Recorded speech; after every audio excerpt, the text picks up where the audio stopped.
like audio only podcasts, I like them, but it requires so much of my attention. And that is not me like shitting on podcasts. I like going on podcasts and doing podcasts. It's just I can't listen to them myself. So many possible worlds, but we got this one.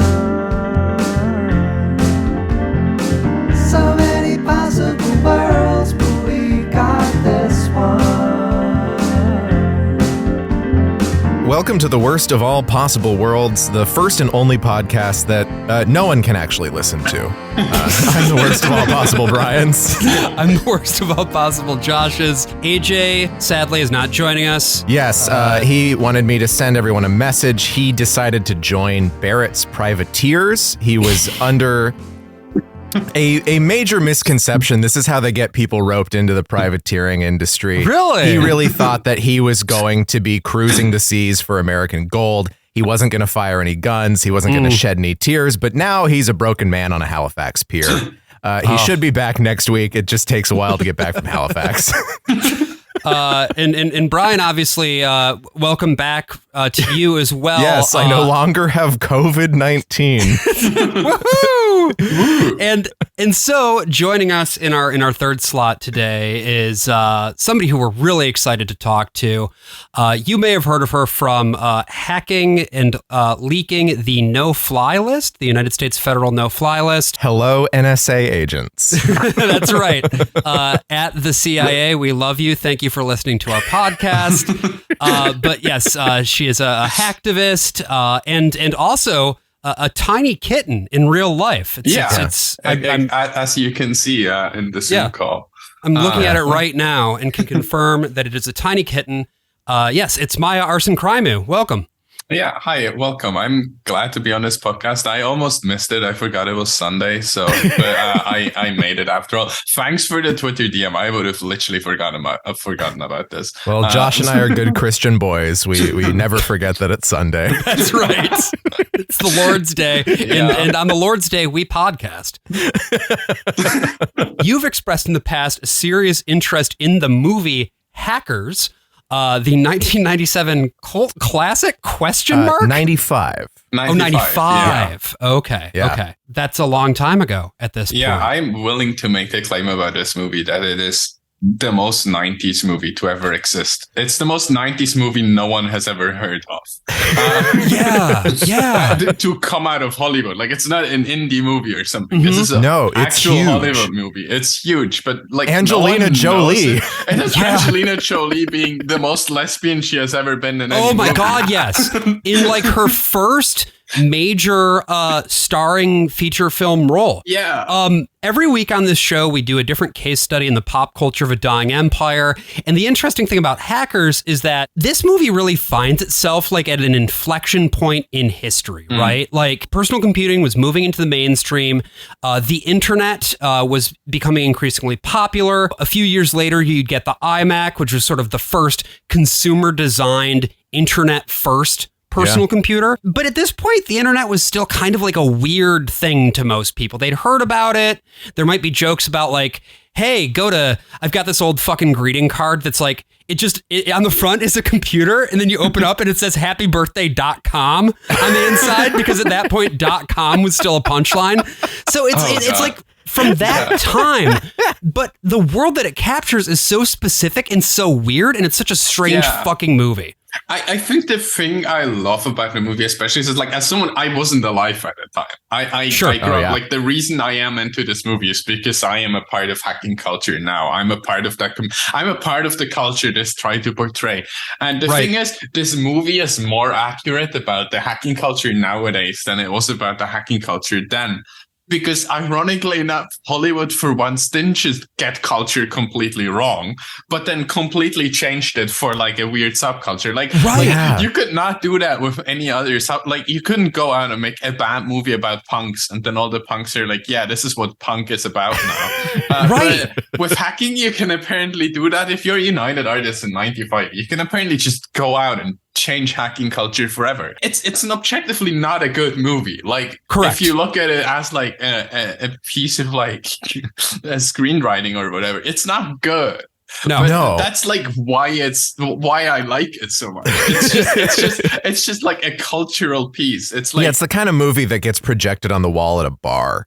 Like, it's not something that you should really watch. But like the director of this, Iain Softley, which is... To me, he's more like Ian Hardley.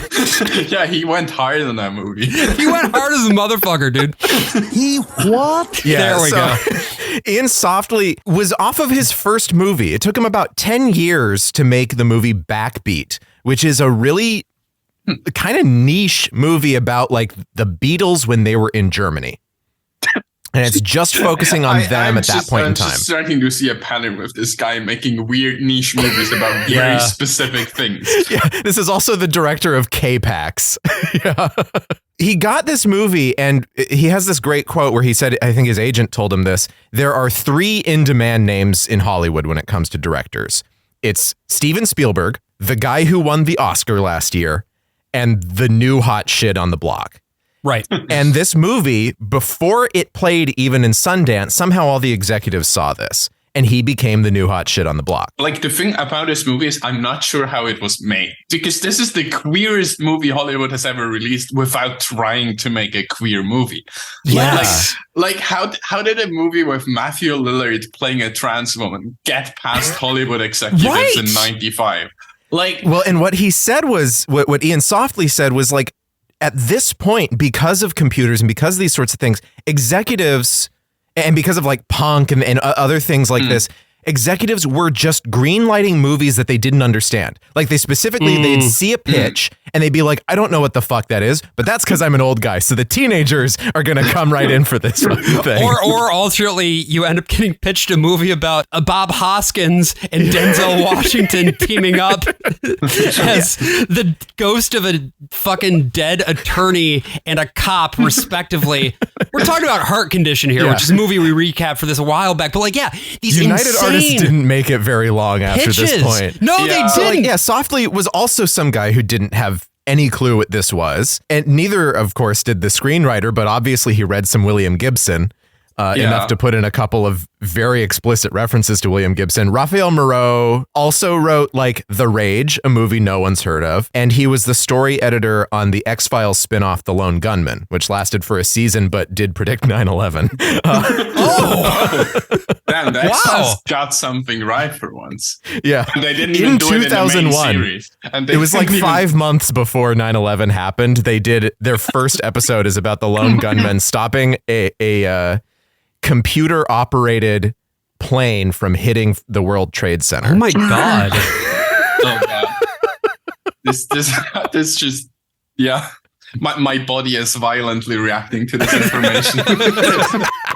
This idea that he had for hacking then, because they, weirdly enough, had actual consultants on this. They talked to real hackers about this. And like his idea was like, oh, we don't want to depict hacking the way that it is now. We want to depict it not as a nerdy thing, but as the thing that everyone's going to be doing in the future. So we want to depict it as the coolest thing on Earth. And this is their idea of what the coolest thing on Earth. Yeah, but it's just funny because like, yeah, the hacking community ended up running with it. Like this is like, it's even funnier how the hacking community ended up running with it to the point where it's being completely misinterpreted, like any other big pop culture piece. Because I'm not sure how aware you are of like the information security community and stuff, but there's like this very liberal bit of it that is like very keen on the idea of we are not allowed to call cybercrime hacking because hacking is actually us who protect the Pentagon from getting hacked. And there's this whole like movement of I'm just gonna call them out by name because they're gonna know I'm shitting on them anyways. It's literally called Hack Not Crime, and their line is hacking is not a crime, which goes really hard. Hacking is not a crime. But then you look and like that goes really hard as a line, right? And sounds like a cool like thing of like, yeah, we want like less strict shitty laws about like computer crime or whatever. But no, this is explicitly about them bullying journalists, about calling cyber criminals hackers and being like, we need to call these cyber criminals. This is destroying our image. Anyways, these people love to quote hackers, and they always think they're like the hackers and not the plague. Because like, no, you are literally the corporate like people protecting, like that is literally the job you do. Like you are not these teenage hackers who are like saving the world from this evil like corporate hacker. You are like this movie couldn't be more clearly anti-establishment than it is. Yeah. Like, well, and I think once we get into sort of the recapping, I want to talk a little bit more about like the competing factions and like how that comes to a head. But in terms of the consultants, something that you had mentioned before we were rolling, Maia, is that like these consultants basically just came up with ways to fuck with these guys and be like... So the thing you need to know about hacking, even nowadays, it's a subculture. Right. It's like I already compared it to like punks or whatever. And I don't know if punks will like that comparison, but like whatever, it's a subculture, and subcultures hate all the other cultures that are like more mainstream. And basically, if you go out to someone in some sort of subculture, be it hacking, be it punks, be it whatever, and you ask them like, hey, we want to make this really big budget Hollywood movie about your culture, and basically we don't know what it is you're doing. Can you tell us like one or two things about it? You will, first of all, be very fucking annoyed at that idea, because like, why are you trying to capitalize on like a like small little thing that we do in our free time, and like that's like our identity. And then you also, like, the thing you especially do if you're like a hacker and you're into like tricking people and being a little silly with it, you will very quickly come to the conclusion that, wait, I can just troll these people really, really hard. I could just go out and tell them that hackers, they go everywhere on roller skates. That is a very big part of hacking culture. And they just ran with that. Everyone in that movie who is one of the hackers is always on roller skates. Yeah, I mean, you gotta have your roller. Really hard. It goes if you really don't hard. have your rollerblades, you're not a real hacker. Yeah. That's the first thing they do at the door. Is they get your hacker name is the first thing. Yeah, the handle. And then you are no one if you don't have a handle. If you don't have a handle, you gotta be known. Obviously. And then the second thing is they check your rollerblades to make sure that your ball bearings are actually spinning correctly. Yeah, you need a handle and you need ball bearings. That's all you need to be a real hacker. So, Brian, how did this then get from, this development cycle with the studio heads being like, oh, wow, this is the future, so let's give it $20 million or whatever. Yeah, I mean, this moved so fast, and you're right. You're exactly right. It was a $20 million budget. It was made within 2 years. Like it came out a year after his first movie came out. This is unheard of. I mean, it's just so much part of the machine. And you have these people like Iain Softley worked in TV before he did this movie. And it feels very much like the era of music videos and the era of TV, where if you get the right people who are doing that kind of production, they can just churn things out really fast. No, and it's good. But like bad, like it's horrible. Like obviously, like they practice, but like they somehow made a culture impactful movie in that time. Mm-hmm. I keep showing it to friends and just like, I need to show this to you. This is my culture, not really, but like it kind of it explains. Culture like, is not a costume. Yeah, the soundtrack is way too good for this movie. So like, good. It's so good. Like the scene, and they just keep doing montage. The thing you really realize when you watch this movie is they fucking love montage. There's a funny moment in we're linking it in the description. There's an interview with Iain Softley that's done by a YouTube channel that really just talks about hackers and interviews different people who made hackers. Mm-hmm. And one of the interviewers said that he had just had a friend who came over to the US from Switzerland and had all of this techno music. And when he saw this movie, he's like, hey, this is that music my Swiss friend listens to all the time. It opens with a title card letting us know that's Seattle, 1988. There's been a computer virus because we're in court, actually. Somebody's getting sentenced, a renegade hacker. The intro is incredible. That is like, it's so good. Wild that they didn't get the slow-mo right, and it's just choppy as hell. It's so funny. But it's frame duplicating slow-mo. It's the worst shit in the world. Yeah, but it stylistically goes so hard. It goes hard as well. The thing I'm always sure when I watch that scene is it wasn't meant to be slow-mo. But yeah, exactly. But it is. They eventually, then they got the music for the intro and also realized that it goes way harder slow-mo, and they were just exactly. That's kind of what pulls it together, right? Because a computer virus has crashed 1,507 systems. That's so many systems. 1507. That is the most systems anyone has ever cracked. That's right. And the year is 1988. Including stock trading systems. That like made the Dow drop by like over 1,000 points, which used to be a big deal. But you know who has created this system? We pan over, and it's not some adult. It's a child. It's a fucking child. Boy.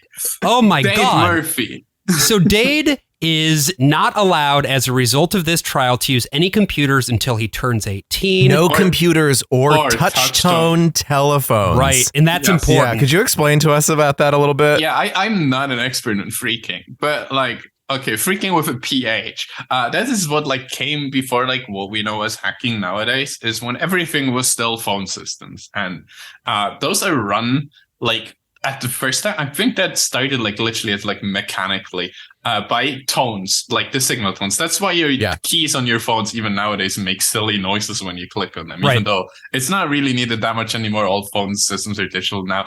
But basically those tones like tell some like system on the other end of your phone line what you are calling and who you are calling and in various inputs. That's also how the internet then first worked, because that's how we like get dial up and stuff.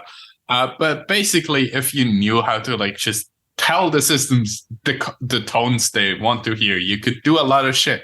Like what then comes up later in the movie is like red boxing, which is an actual thing, which is where you go to like a payphone and you like call like a paid number and you throw in like money, but you record the tones the phone makes, right, and then immediately cancel, so you're getting your money back.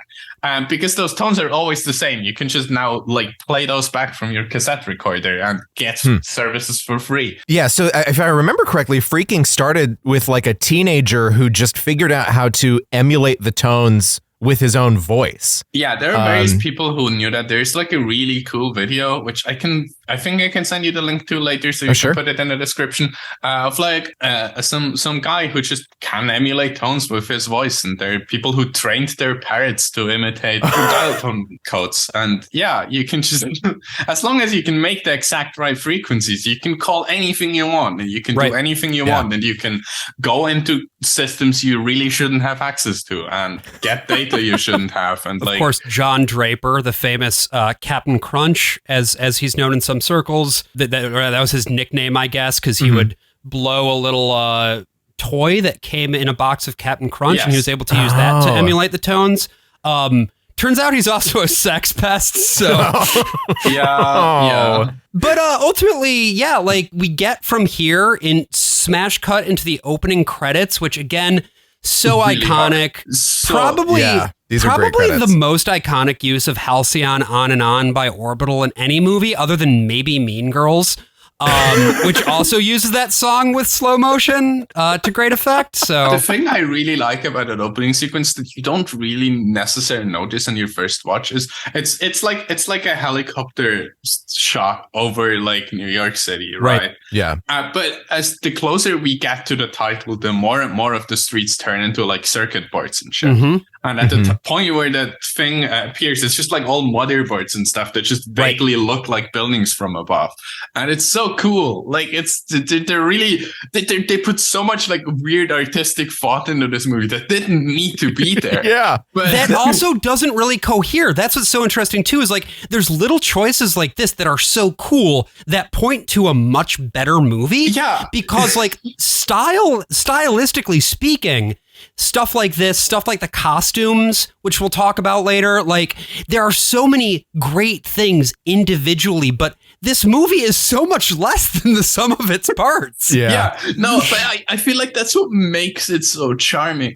Because like culturally it did so much. It didn't do much story-wise. Like it's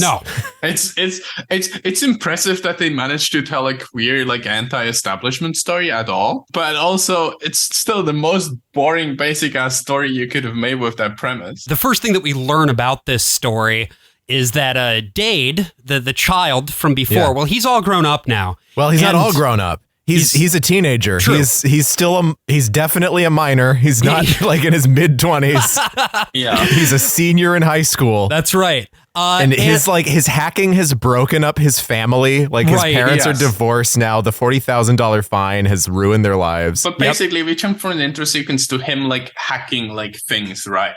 The thing I always want to note about that, and that most other like actual hackers want to know, this kid has been banned from using a computer for like 7 years. How does he know how hacking works in the current time?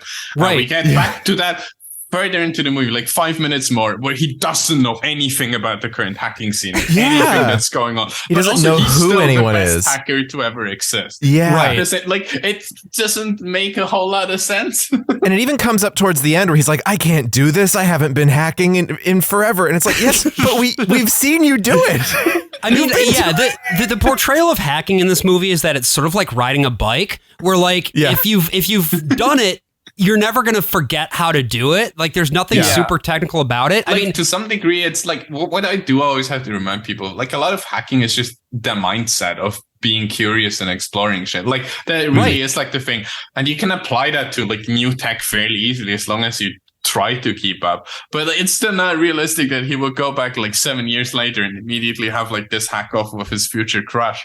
But but what he can do is call in to this company. Yeah, it's a right-wing TV station. It's Fox News. He's like, "Oh ho, what if I hack you and make everyone watch an old episode of The Outer Limits instead?" Yeah, so I do like the use of archive footage in that sequence. That is one of the coolest montages to exist in cinema history, and I will die on that hill. Yeah, because part of it is not really hacking. It's like jumping into his brain and like how he sees the world through these like pop culture artifacts. Like, stylistically, how they portray hacking in this movie as like a movie thing is really cool, because it's obviously completely off from how it works in the real world, but I prefer like a stylistic depiction that is very cool artistically, and it still kind of like follows like the kind of like thinking you go through when you hack something, over like things where they try to like show someone hacking, like the NCIS type thing where they're like, "I'm in."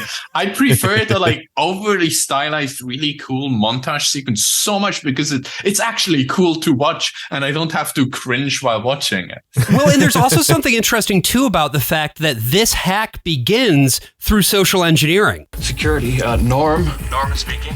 Norman, this is Mr. Eddie Vedder from accounting.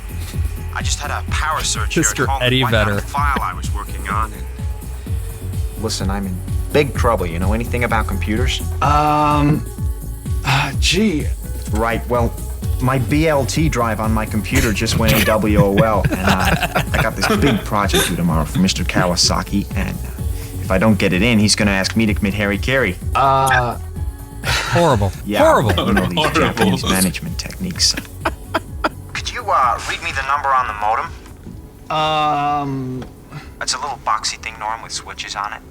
Lets my computer talk to the one there. And yeah, he reads the number, and sure enough, he's in. He gets the little mechanical tape inserter to put in the Outer Limits tape. I like how the whole like thing, and like I already implied, like that then some other hacker appears and they kind of fight over who gets control over the broadcast. And I love how it's like a dance and fight at the same time, and it's so cool. Tapes are flying back and forth on this fucking these two little robot arms fighting each other. It's all like choreographed to the music. Mm-hmm. You have tread upon my domain and now must suffer. I love that. Yeah, this conversation happens with just like animated text every time he gets a new message, and it's like on fire. And Dazed, his hacker handle is Crash Override. Right. And when he was a kid, he was zero cool. Yeah. Mm-hmm. Yeah. And he is getting counter-hacked by a hacker known as Acid Burn.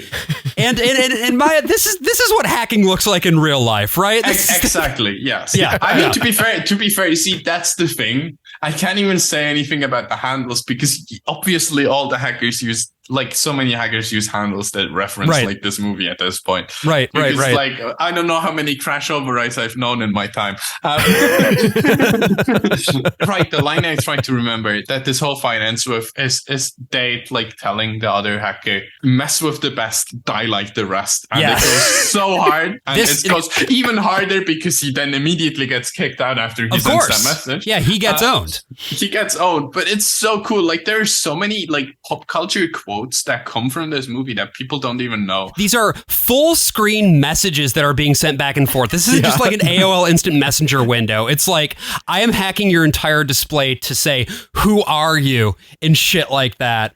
And this is also happening with some stuff that's going on inside the computer too. Like we're seeing these big, it's sort of like Tron, where we're like in the computer and we're going down a highway and we're accessing files and shit like that.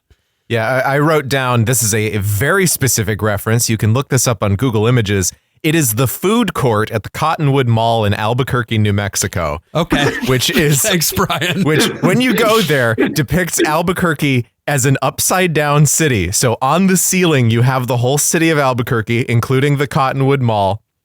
All the tables and the floor are painted to look like the sky full of clouds. There are hot air balloons hanging from the ceiling. Sure. But the giant diorama on the ceiling then sort of fades out at the edges to be like the cyber world. Right. And there's a bunch of blinking microchips and circuit boards. And it's still like there in the 2020s. This sounds like the most mall thing I have ever done.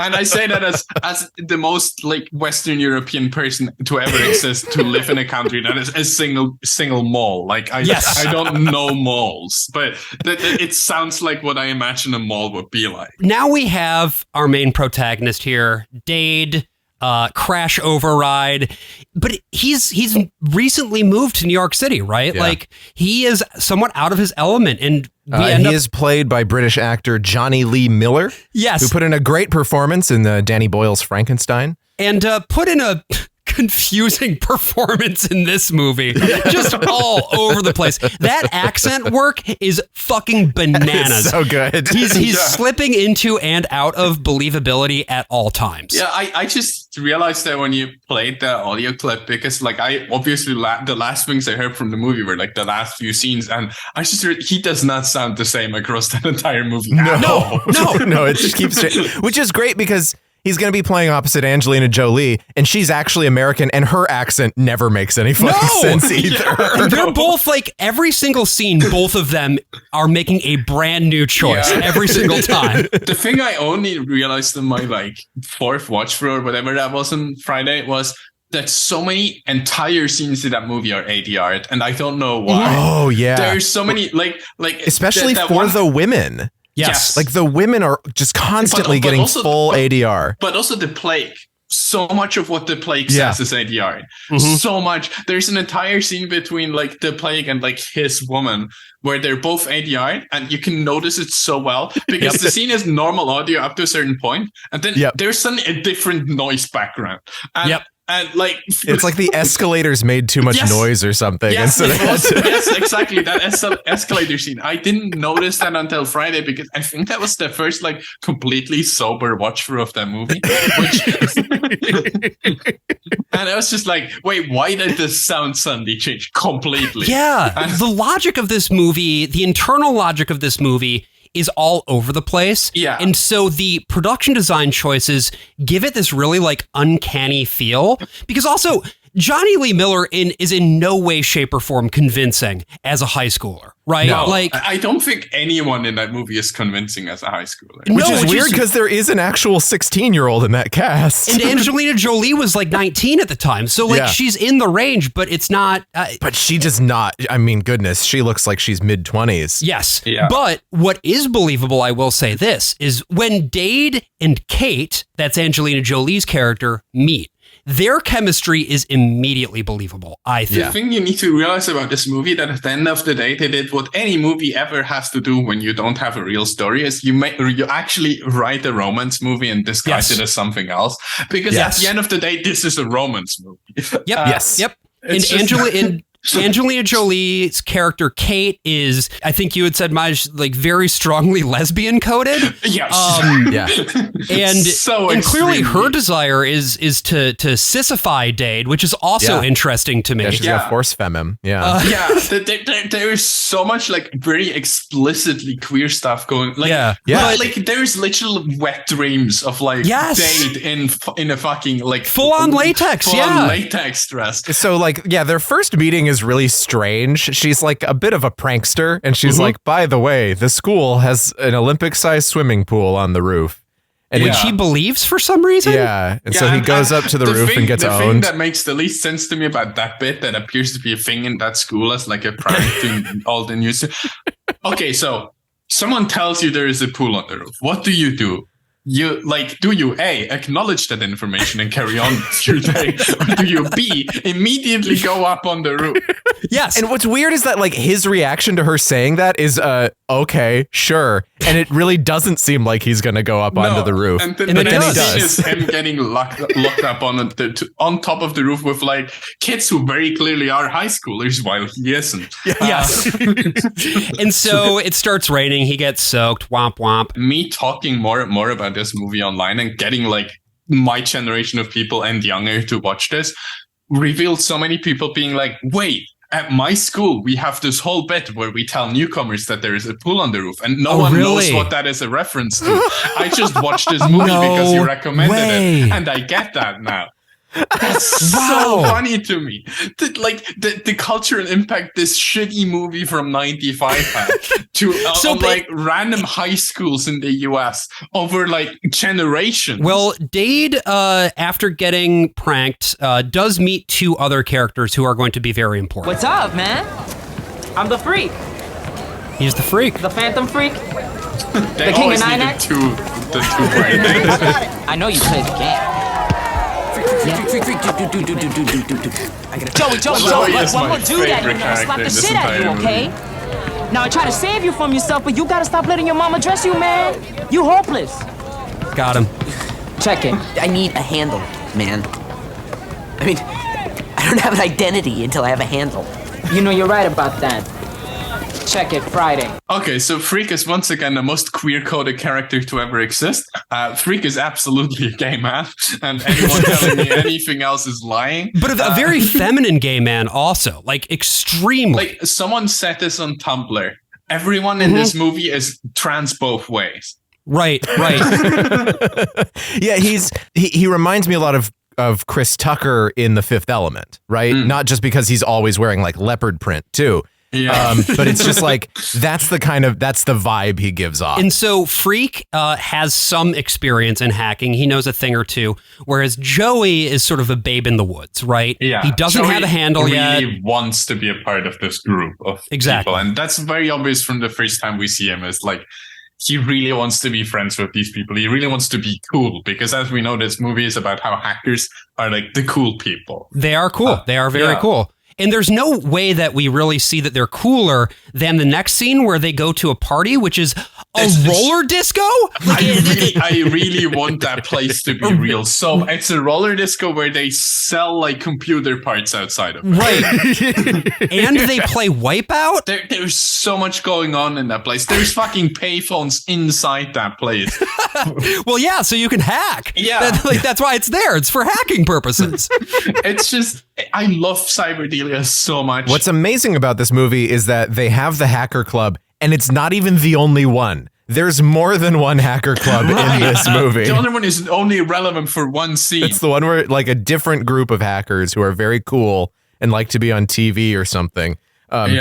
But as we're at Cyberdelia, there's this whole thing with like the arcade game. The entire high scoreboard is all Kate Libby. She's just too damn good. She's just so good at this game. But like Dade, who has never touched a computer in like the last 15 years or whatever of his life, just comes up there and is like, let me try if I can beat you, and says like some vaguely misogynistic shit. Or like not vaguely. He just says some misogynistic shit. Because it was 1995 and that was just the gender politics at the time. He actually like beats her at the game somehow, and like Freak walks up to him and is like, yeah, you just made an enemy for life, which of course doesn't at all imply that they're going to date later in the movie. Yeah. Although they will. Of course they will. The dynamic is very clear from the first second they meet, that this is once again just Hollywood romance shit, but it's still cool. Like, it's not going to happen though. Kate already has a boyfriend. Yeah, right. That's also what we get introduced to in the same scene. Is like there's just like this cool like motorbike boyfriend. Also, I don't think he has any lines, does he? Doesn't say a single thing. I'm pretty sure he does. Appears. He does later, because there's a point where she joins them while they're they're like having sex on a table next to the hacking session, and then she's like, "Wait a second," puts her top back on, goes back over, and he's like, "Hey, babe, you're not going to be doing the computer stuff, are you?" Yeah, right. That's his only line in the movie. Right. I forgot that he's also in that scene, because I was about to say, no, he's only in the cyberdelia scene. But no, he also appears again to have sex. He exists in his movie to make out with Kate Libby, to drive away on a motorbike with Kate Libby, and to fuck Kate Libby and get dumb. That's right. And everyone is like amazed because he gets her top off with one hand. And they give him like a high score for it, or like there's like a difficulty percentage that they calculate. I love that scene, because how did they not realize that there were like 5 dudes over there, not just watching them, but giving them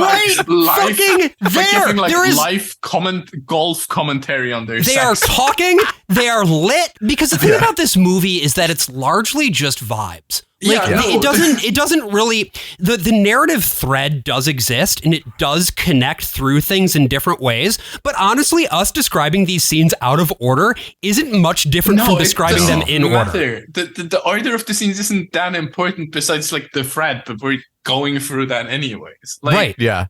Like, there's this whole thing then where like Dade hacks into the computer systems while he's in his like remedial English class to get himself moved to like advanced English class, because he wants to be Kate's in it. Class. Yeah. Right. Yeah.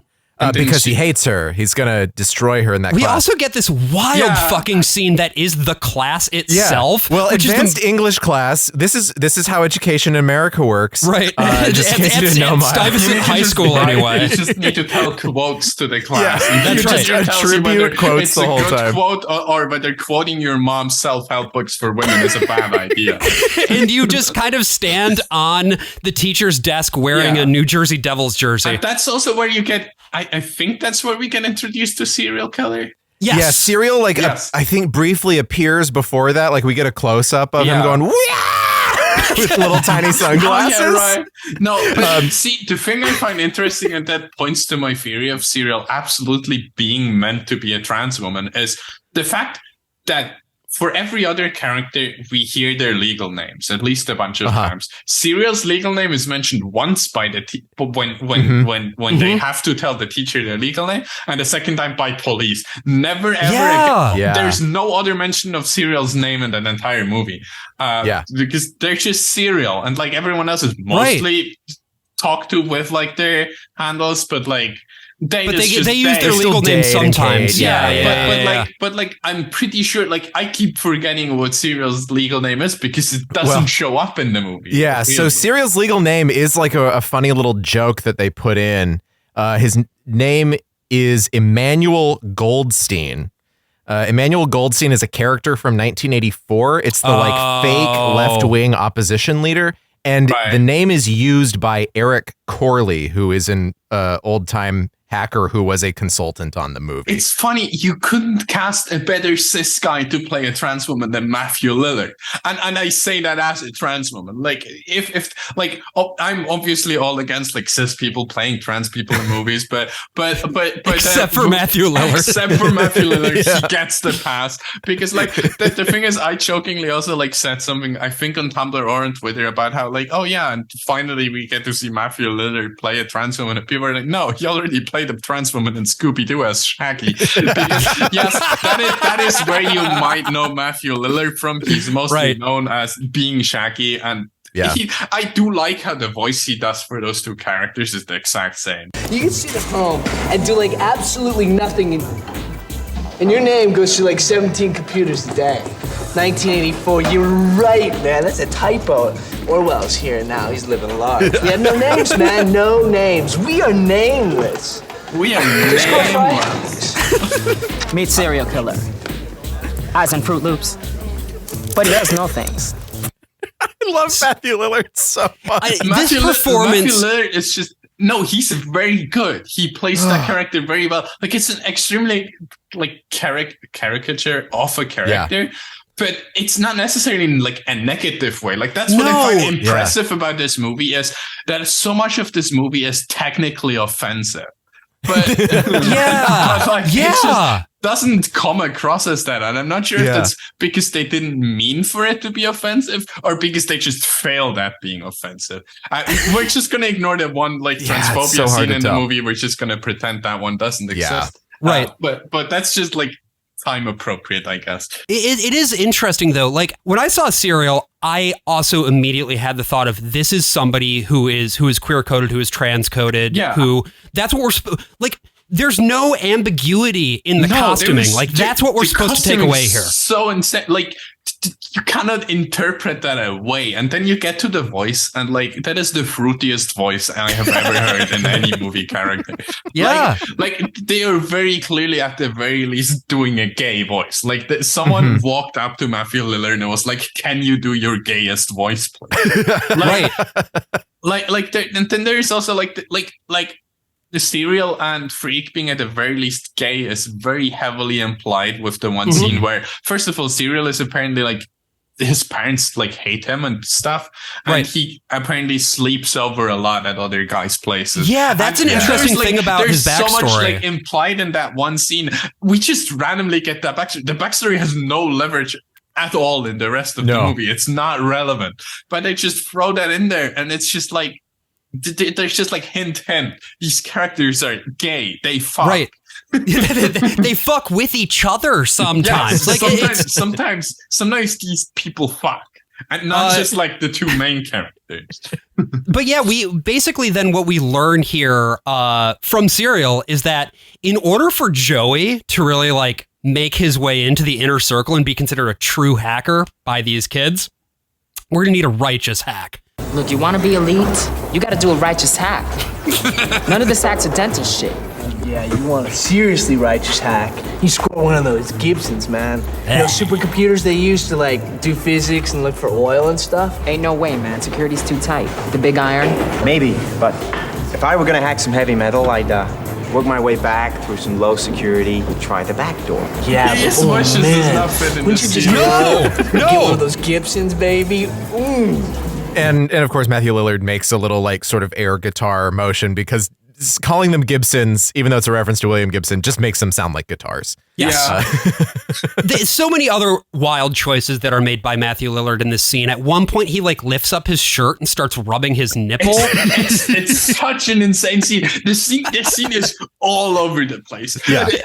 And the whole bit where like they want to make it very clear that everyone here bullies Joey, including like Serial, who is the sweetest guy ever. I see no other reason why they put the whole thing of like Serial stealing like the Phreak's like prize and then blaming Joey for it. Why is that in the movie? Why is that in there?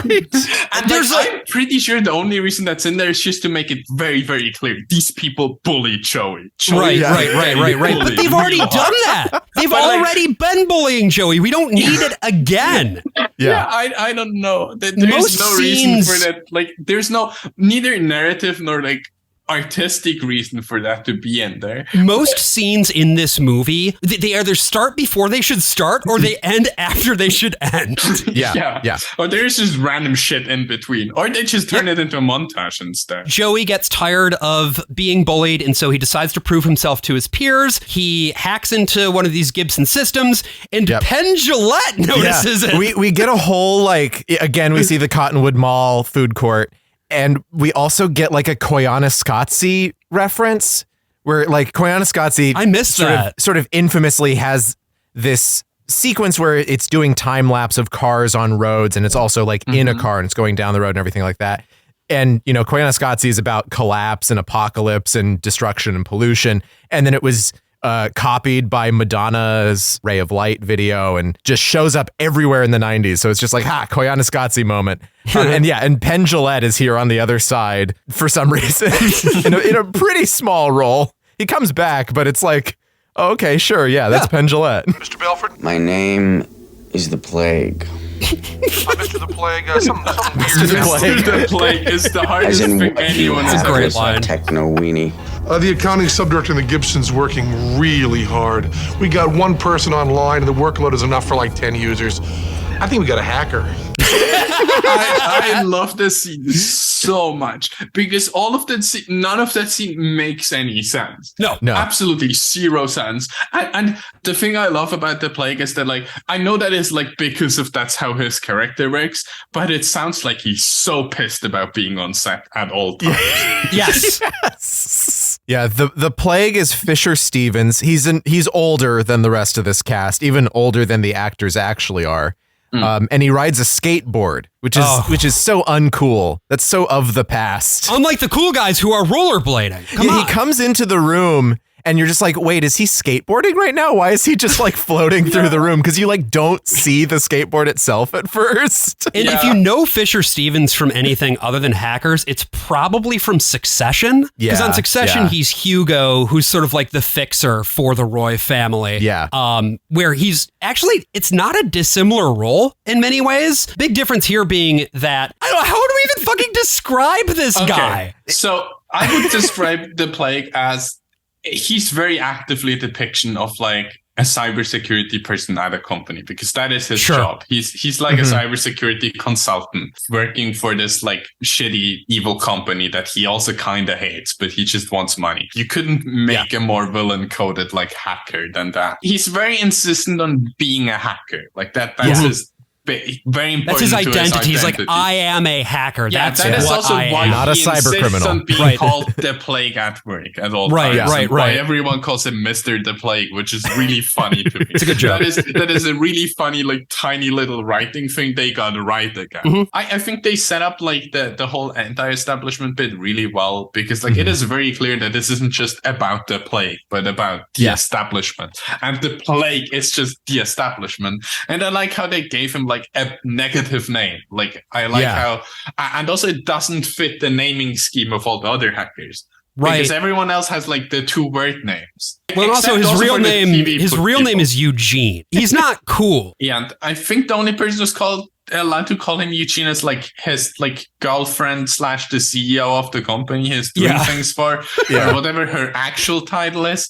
But like she's technically his boss, from my understanding of like 2 lines in the movie. Yeah, I believe so. It's just that she's at the office with him, and it's like okay, she's wearing a nice suit. That part of the arc very clearly is just the writers being like, fuck, we forgot the villain. And like, well, and it's also kind of like a misogyny thing again too, where it's like, we just need some fucking bitch woman. Because she's the one who had the insecure password, and he points that out in like the most misogynistic way possible. Her password is God. Can we talk about that for just a moment? They later elaborate that she doesn't know anything about computers, but the thing you need to realize is what the explanation was for why people use God is because system administrators love feeling like God. She is not a system administrator. She's not a sysadmin, right? She's she's just like the CEO or something similar to that, but it's not very well defined actually, because it's not relevant to the plot. She's not relevant to the plot besides giving him a lovin'. But this is another situation too, where like the production design sort of picks up where the story leaves off. Yeah, because the screen that Penn Jillette is looking at, it's like it just says like God system hacked or something like that, and then they have to like the Plague has to like whack on this keyboard to try to stop Joey from completing the hack. The thing I find more interesting in the later scene where they do like the same thing but with more people and like the whole thing, is that the room actively starts overheating and they're all sweating. It's like already the idea of like your server control panel being in the same room as your servers is really funny. It's just from a security standpoint alone. But also that they just made it look like the most evil villain lair possible. Oh, yeah. I mean, there's these big like pillars that are glowing blue. And of course, when the system overheats, they turn red, because why not? Why the Plague is called the Plague is because he goes after hackers by infecting their computer with a worm that will then infect other computers, making it look like that hacker is the one who made the worm. Right. So he basically does a honeypot. He's like, yeah, come and hack this, download this thing, take it from me, and then you're gonna destroy something, and you get to be arrested and not me. And that's exactly what Joey does, right? Yeah. Joey, being the naive boy that he is. He doesn't even have a handle. He doesn't have a handle. If he had a handle, none of this would have happened. That's what I've been saying. He falls into the honeypot, and so now it's going to be very easy to pin this hacking crime on him. But one thing that he does get is the garbage file, which is going to be basically the MacGuffin for the entire movie. Yeah. This floppy disk that contains... I like how they couldn't come up with a better name for that concept of a hidden file that looks uninteresting, but it's actually the most interesting. It has everything. Besides the garbage file. And then later they like explain this as if like the garbage file were like an actual thing that exists and has a lot of meaning. Yeah. Well, and I also like, this is just a very small technical thing, but I love the idea that this file that has all of this important code and data could be less than 1.44 megabytes because it needs to fit onto a standard double-sided high-density floppy disk. The only reason like the floppy doesn't get found at Joey's place is because he's used to hiding shit from his mom. That is just such a small thing that you might not notice in like your first watch or whatever, but that's why like the whole his mom being sort of controlling, that's why that's important to the plot. Right. Because that's why he hides it. He wouldn't have hidden it otherwise. I just find it as a narrative idea very interesting. It's not elaborated well. Like it's not very clear unless you watch the movie too many times. But after this hack happens, we've gotten the plague and he describes his whole virus thing, and his virus exists to... They also just keep jumping between virus and worm. Oh, whatever. It's such a We're mess. just gonna... So we will too. But the whole there's thing... two different malware. That's the thing. There's two different pieces of malware. They never elaborated very well that it's two completely different. At the end, they clear it. But like, yeah, there's two different pieces of malware. There's the virus, which I guess is able to hack into ships, like container ships that are out on the ocean. Entirely a decoy. He just made that in like one night to pin it on Joe. He made a false flag virus. With an AI voice, in quotes. Who plays Da Vinci in that movie? Do we know and that? So this virus causes oil tankers ballast to like get filled the wrong way, and then they capsize and spill the oil everywhere. Why not? Fuck it. Because again, the point is to trap the hackers and be like, see, this person is responsible for an ecological disaster, not the company. Which again, like, there's no reason. There's no reason for this. Like, this shouldn't be a part of the movie. Like, they left all the wrong stuff in. Like, sometimes I do wonder, what are the things they cut out of this movie, and did they cut anything? Because I'm not sure they did. There is one scene apparently that got cut. I was watching this interview with the director, and there's a scene that's like in the screenplay. It's in the novelization of the movie, which there apparently is a novelization of the movie. Oh, hell yeah. I kind of want that now. Yeah. And they even filmed it, but it got cut, where that just explains more how all of the hackers worldwide get on at the end. Yeah. There's like there's another step to that process that involves Phreak, I think. Oh, I kind of want that lore now. Yeah. If I remember what they were saying in that interview correctly, he's like dating a girl in Venezuela, and then it just goes from there. Okay, these are really expensive, but I'm looking at the book right now. I need this in like I need like a hardcover of this. Dade now has been identified because he's connected to Joey, and Joey gets arrested, and Joey becomes nude. But I love the specificity of the locations. I like that everything is actually in Tribeca. This whole movie, everything in it. Joey lives at Independence Plaza, which now is a very expensive place to live, but back then was a very affordable middle-class Mitchell Lama development, which also class codes the character in a way that I find interesting, because Kate, we see, is actually very wealthy. Because her mom is like a shitty offer for self-help books for women. And I like the one example title I mentioned. I forgot what the title is because it's such a weird misogynistic side hit that it's something actually about like printed a soft cover book for it's like a book for women to deal with men who are amoebas. Yes. It's such a funny book title. But what I wanted to say is like Kate then because of the fact that her mom is this very rich author, she lives apparently at like in a penthouse on Central Park West, it appears. Mm-hmm. She is in a way aspirational for the rest of these kids because their class status ranges from, I would say, lower middle class to like middle class. I think Joey is probably the closest to being middle of the middle. And that's just interesting to me. That's a distinction that you might miss if you don't know New York City in the 90s. Yeah, like Freak is a Puerto Rican kid. He lives with a single mother. You know, it's a lot of sort of single mom situations here as well. It's just, this is seen again because they're trying to depict this all. It's punk, it's working class. Right. I mean, Dade is like, he was middle class. He was in like a kind of a nice home. His life. And he ruined his life because this $40,000 fine. Because the government. Yeah, no, I like how they make the like things very explicit. Like at the end, like they're not very good at like explaining it, but there's a lot of like very explicit anti-establishment shit in here. Also, another note about the book, it has very good ratings on Amazon, and they're all like, this is very bad writing, but I love the movie. So as a result of Joey's arrest, he gets linked to Dade. Wendell Pierce, who plays like this fucking G-man, basically, breaks down Dade's door with the plague to try to get the scoop on the garbage file. You know, they think he's the missing link here.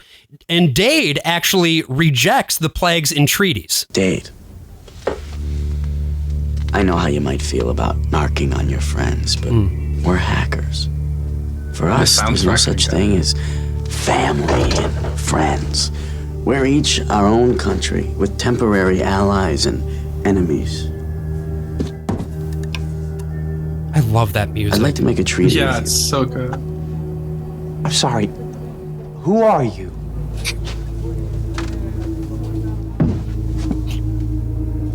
I'm the one who understands you. Yeah, no, but like the depiction of like informants and like just people who want to fuck you is really good. Yeah, because like that is how a lot of like corporate infosec will also tell you, no, like just come over and just work for a corporation instead of doing what you do. Or, like because I get a lot of those emails as well where people are like, no, why are you doing this? You're like ruining your life with fighting for a better world, I guess. Yeah. Why don't you just join us at like Evil Company Incorporated? The arguments that he is making and the things that he is saying is it has the ring of a hacker ethos, but it's not. It's him misunderstanding the hacker. Like that's the thing. The thing that they depict really well is that the plague completely misunderstands this culture and thinks he's a part of it and thinks he's like winning at it when all he wants is power. And well, and a big thing that he gets here too is like, well, you know, you're a computer nerd. You're kind of isolated. You're alone. That's all any of us can ever be. We're all just lone wolves. And so all you can hope to be is just be the best one and get everyone else to fuck off. You owe nobody else anything. Yeah. All you owe is your own like enrichment because of it. There's a lot of interesting like implied backstory for the plague going on here that I really like. Like there's so much started story building going on. There's so much almost world building. I know it's a bummer, but I'd be curious to hear just a little bit more if you're willing to speak to it, Maia, about like the difference between this approach of like we're all individual people floating out in the ether and the best we can be is ourselves versus the idea of community, because that's at the core of this. And I think at the core of the debate about what it means to be a hacker, right? The interesting thing about this is that I don't disagree with what the plague says. I disagree with the conclusions he makes from that. Because the thing is, like, also the conclusion like I make from the fact of we are all alone and we can't really trust anyone, because that's true. That is just how it is if you're in like a subculture that does shit that the establishment doesn't like.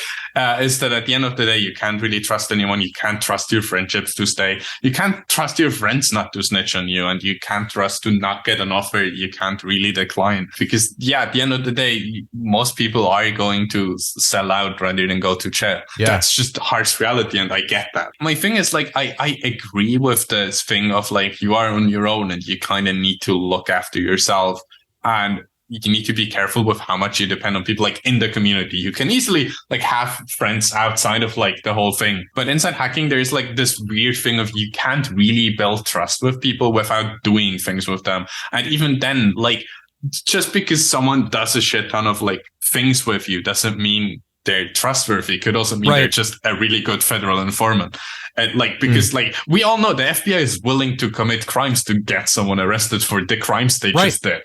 Like they will do crimes with you. They will incite you to do crimes if they want you badly enough. That's why I find this scene very interesting, because it shows you the two conclusions you can come to from that realization, which is either just give up and like do your own thing and sell out everyone else and just fight to be the most powerful, to like at least in the short term feel like you are doing something good or like you are powerful, or just like appease the corporations, appease the government.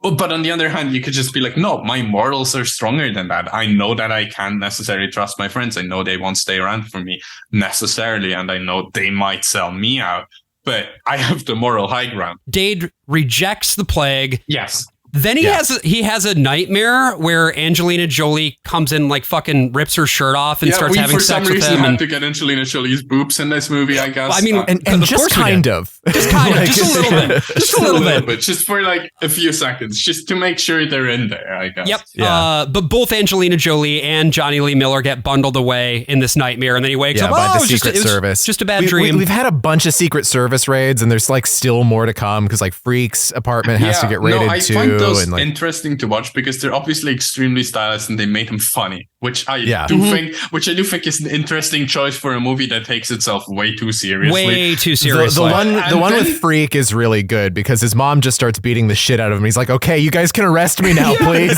Because she's still just hitting him. But the one with Joey is still like the thing they build up is that they build up their own trope of people opening a window or opening a curtain and the cops just being there with rifles. It's very funny. It's very funny. I don't know why that is the part of the movie where they decided to put the comedy, but at the other end, I'm kind of glad they didn't realistically depict police raids because they're shitty. I'm speaking from experience.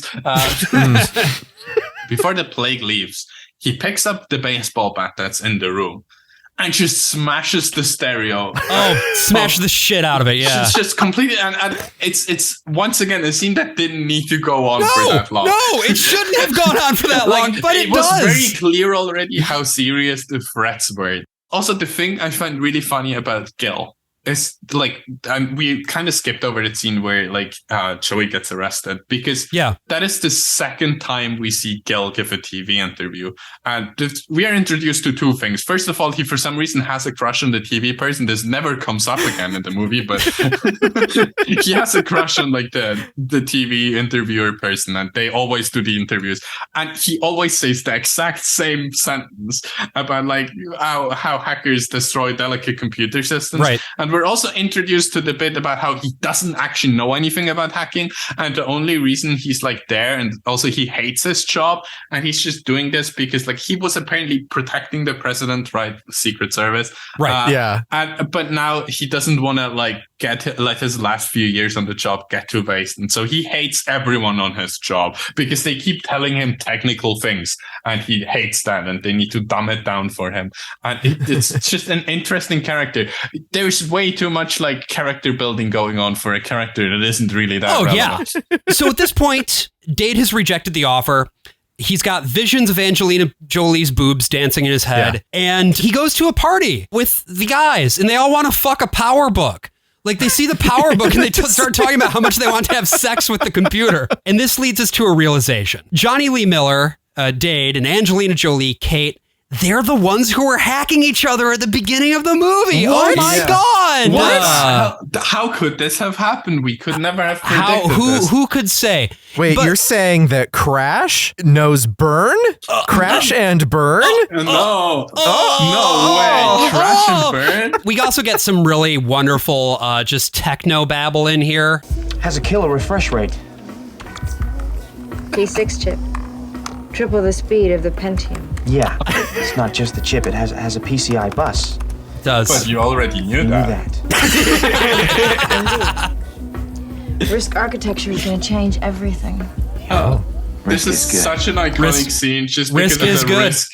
just because of the risk architecture is the future line. The funny thing is that risk architecture actually is the future. Yeah, no, they were right about that. It's just funny because they just throw buzzwords in there. They just have Richard Lee Miller and like Angelina Jolie read out buzzwords.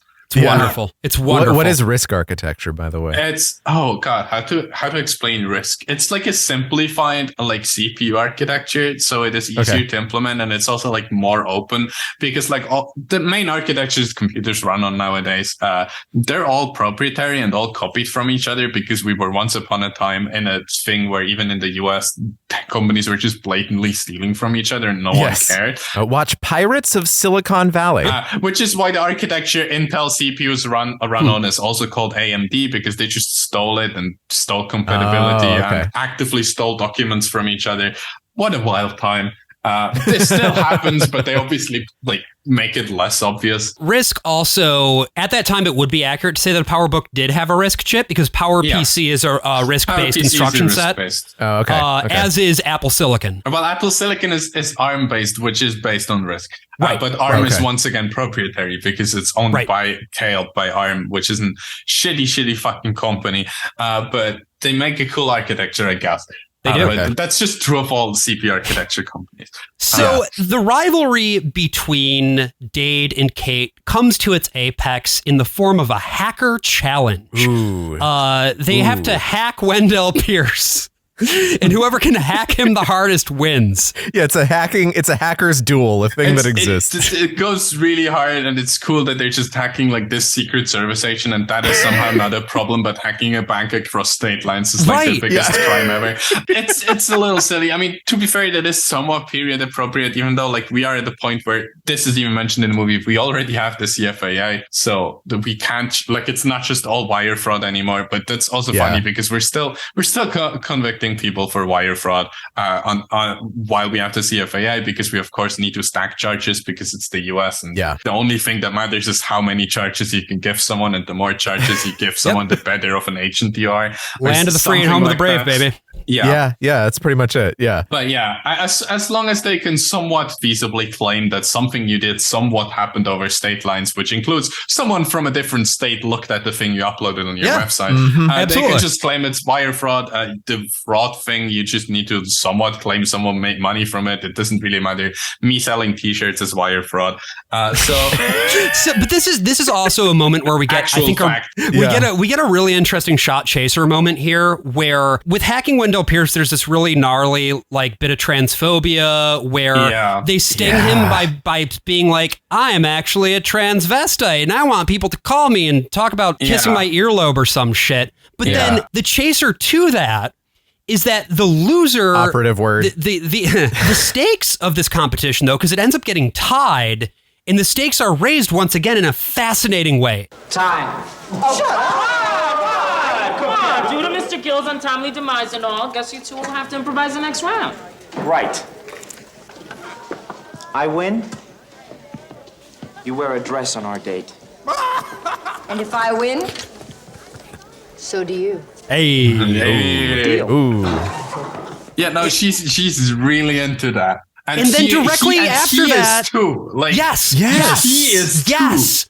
And directly following this, we get another wet dream sequence, and this is Angelina Jolie's wet dream, where Johnny Lee Miller is in a full red latex bodysuit. Yeah, not even a dress. Like no, and then I think the thing that's interesting is at the next day at school, she has like one of those dresses in her locker and asked him like, I didn't know your size. I hope this fits. And so such an insane scene to put in this movie. Wild.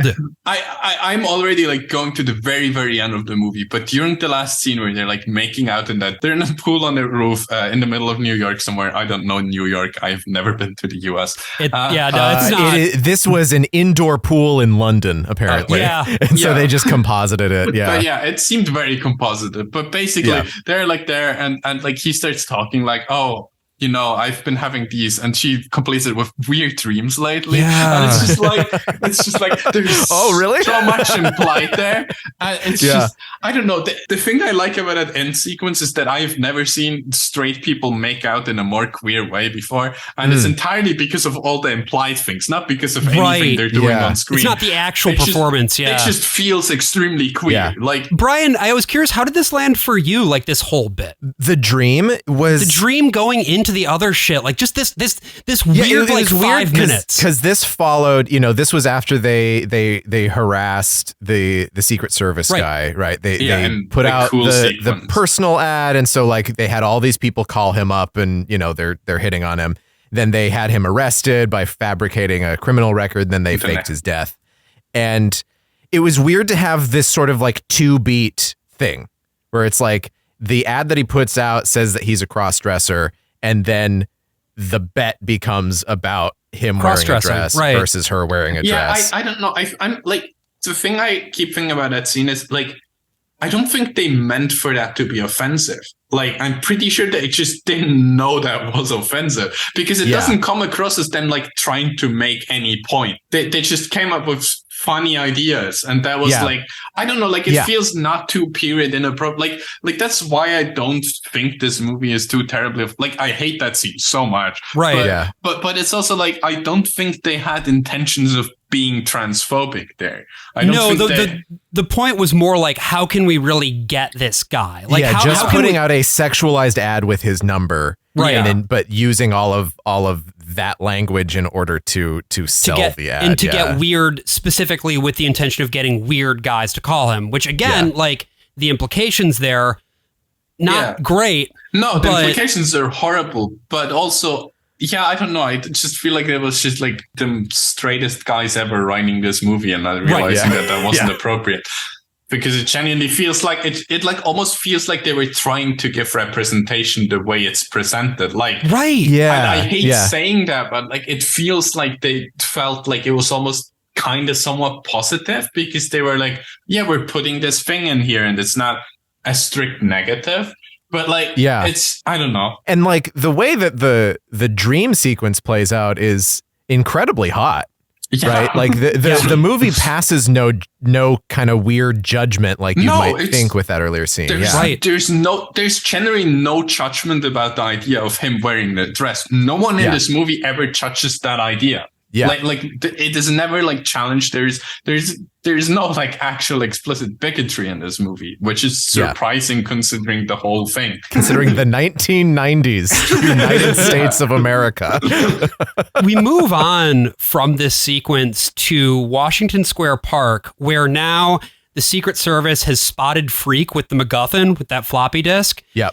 He gets arrested. This is where we get that whole moment of them busting in through the window and his mom beating the shit out of him. Yeah. And, so Joey was like grounded, and then he was like, okay, I won't use the computer. Now I'm not grounded anymore. Let's grab that floppy disk that got me in trouble with the government, and I'll just go to the park and hand it off to my friend. And he's immediately caught and tailed and chased. Angelina Jolie comes by Dade's place to be like, hey, you gotta help. But now we learn that because we needed even more plot, we learned that Dade's mom has been framed by the plague. The plague basically played the same game they did. She's had crimes appended onto her record in Washington State, accusing her of all sorts of horrible things. And so then we get what is unquestionably my favorite scene in this movie, where Dade has to go and give the disc to the plague. We just see him walking around on this cobblestone street and a car rolls up, and Plague is like riding on the side of the car. He's holding onto the car, riding a skateboard, and he grabs the disc out of his hand as the car rolls past. Yeah, and then there's just random fog.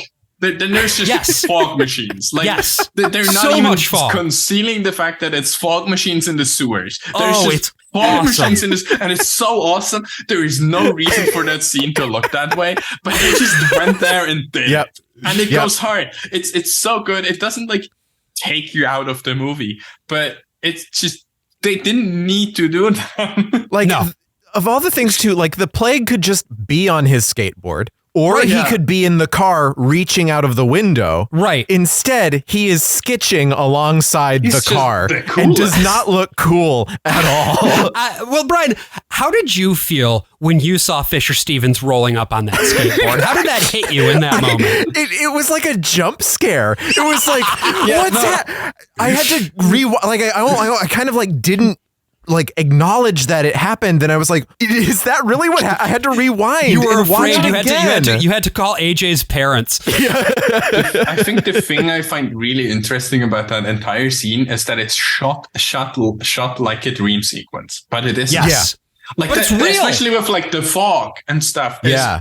The first time I saw that, I was like, "Oh, so another dream sequence, right?" And then like 5 minutes later, you read, "Wait, no, that was a real thing that happened." Yeah, the dream sequences is another like 2-beat thing. We only get 2 dreams. Yeah, and they both aren't like very stylized as dreams. Right. No. And these things usually come in 3s. Like just in general, like that's a rule of writing. You write in 3s. Or you just let the dream start like taking over more and more and more. Because weirdly, with all the stuff we've described, we're not even like an hour into this film yet. And it's an hour and 40 minutes. Right, I forgot how much it suddenly starts to drag on. Oh my God, there's so much plot. And you know, like the thing I find interesting about this movie is that it opens up very promisingly.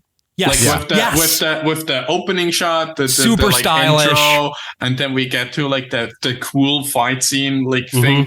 I just generally feel like part of why this movie is so weird is that they run out of budget during editing. It might have just been more that they ran out of time in the writing because it got made so fast that makes more sense. They were like, well, here's the script we have. We're going to go out with because there's so much connective tissue that's missing. Yeah. Like the sheer number of times bits, like the raids, each raid happening on each apartment, or the plague not just taking the disc or having that conversation, but also mailing a laptop to Dade. Like the thing I find especially interesting is that besides the threat, that the whole thing with him giving Plague the disc, I'm pretty sure that was added later because they realized there suddenly wasn't enough tension anymore and not enough reason for them to do something.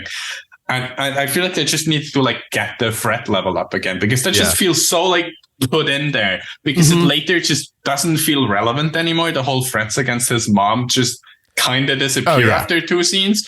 Yes. And it's just like, it just never comes up again. We're here at not quite the midpoint, but you know, that's fine. But we've set the stakes. The stakes are about to get even more confusing. So we've got something to look forward to there, and we'll get there right after this. Hey everybody, AJ here. I'm off this week because I'm too busy sobbing violently on a Canadian dock, but I wanted to pop in to remind everyone that if you were born in 1990, you were born closer to the year 1960 than you are to today. You're welcome! We're on Tumblr now, our podcast. We've technically been on Tumblr, but part of it was that, you know, Maia, I was just, you know, really excited to get you on, and then I realized, you know, a lot of the people who are going to be interested in this shit probably mostly live on Tumblr as opposed to Twitter. Mm-hmm. So I got back into our account. I got some things configured. I turned on anonymous asks, and somebody was wondering if we are amenable, Brian, to people creating fan art of us. And my gut is, I don't know, but it's going to happen one way or the other. I mean, if you're going to do it, you're going to do it. Like, right. So, yeah, I guess some people are probably like, is it a matter of consent? Who cares what I consent to? You can see my dick and balls in so many places. Like, if you want to bimbo-fy us, go right ahead. I thought that was really fun when Chapo got bimbo-fied. Like, that was really cool. It was a great bit of fan engagement. If you want to inflate us, like, again, like, I get it. I'd prefer if you want to dress me up like Goku and inflate me. I'd prefer that you didn't, but like, okay, inflate me. You have to, exactly. I'll give permission for AJ. Inflate AJ. That's fine. That's right. Definitely inflate AJ. Do like impreg with AJ. My experience with fan art has been surprisingly good. I mean, yeah, you actually like the thing is like the reason I have a fan art hashtag is because I got too many followers into it. I'm suffering from clout. But sure.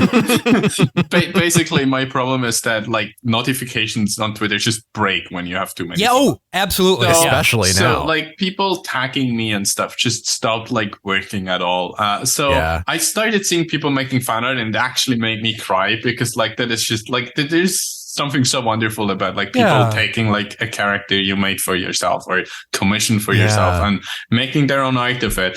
And that's why I created a fan art hashtag. And it's incredible how much stuff there is in there. There's like been less now that I'm like not the relevant thing anymore. But still, there is something here and there. And there was like the whole thing where the fucking SCP Foundation commissioned art in the style of like the picture on my blog post. And it's just, I don't know, like it's cool to have fan art, and I feel like giving it like a specific tag or something is useful to not only find it, but also like the thing I feel like with fan art is that if you make it an official thing, people are going to behave a little more than if it's just something people just do on their own. Because if it's an official thing, they know you're looking at it. Right. Yeah, no, that's true. And like the abhorrent fan art is like abhorrent in many quotes, isn't the like weird fan art? It's just gonna happen anyways. Like that's Well, there's really no good elegant way to transition from that back into fucking hackers. But I'm gonna do my best. So one thing that I'm a fan of that I might create art for. No, fuck it. Is the Empire State Building. There we go. Yeah, a great icon in the great city of New York. We do love it, don't we, folks? That's such a funny scene where they're like, what's the... It's like watching like a 90s Bollywood movie where it's like, we're going to incorporate like the 7 wonders of the world into a musical number. It's like, we're hacking, we're in New York, so we're going to hack from the Empire State Building. I never really put much thought into that scene besides why are they on a building? But like, of course it's the Empire State Building, and why are like... But also, no, it absolutely should not be the Empire State Building. No. They're in Tribeca. They should have gone down to the World Trade Center. Yeah, that's the thing. Yeah, they should have put the World Trade Center in this movie. That would have made this movie infinitely better. That's the true. World Trade Center is in this movie. There are a few shots of it. Oh, yeah, right. And then they should have... The thing is, Josh, like, unless you're up close at the bottom, the World Trade Center was ugly. Yeah. And like the Empire State Building looks good. Oh, sure. Empire State Building does look cool. Like it's a really cool shot. It doesn't make sense, but it's like that sums up like every other shot in this movie. Yes, it's so cool. It looks so good. Yeah. Why did they do that? Because the whole reason, this is where I started to also lose the thread a little bit. Honestly, like why do they have to go to the Empire State Building to hack? So that Matthew Lillard could howl. Well, yes, mostly that. And also just for like the montage, I guess. It's like it's for the same reason that Phreak goes into the men's room and tapes the floppy disk to the condom machine, so they can have a scene of Angelina Jolie looking really hot in a men's bathroom and being stared at and buying a condom. She buys a condom. Now Dade has to hack harder than he's ever hacked before. And so now he's in an actual correspondence with Plague. They're messaging back and forth regularly, and this is where I finally wrote, I'm only an hour in? Yeah. The thing is, the next 40 minutes actually kind of go fast. Like the pacing picks up, but it really slows down first. Yeah. It's just like it there are times where it accelerates, there are times where it decelerates, but so much happens. It's very hard to tell how far you're into this movie. There's so much that happens. The tempo changes all the time. There's like the really fast montage that like the montage feel like they made them to speed up time, but they're so long. Yes. like they're so long. There's so many shots. Those probably cost so much to make. Like they didn't even like save money or anything. This is the montage here where Dade has to, hack harder than he's ever hacked before. This is the most fucking 90s thing I have ever seen. Yeah. Where he's like getting in. He's like, well, I haven't hacked in a long time, but he kind of like, cracks his knuckles. It's like, guess I better hack before, because the disc has part of the garbage file on it. Again, this is our MacGuffin.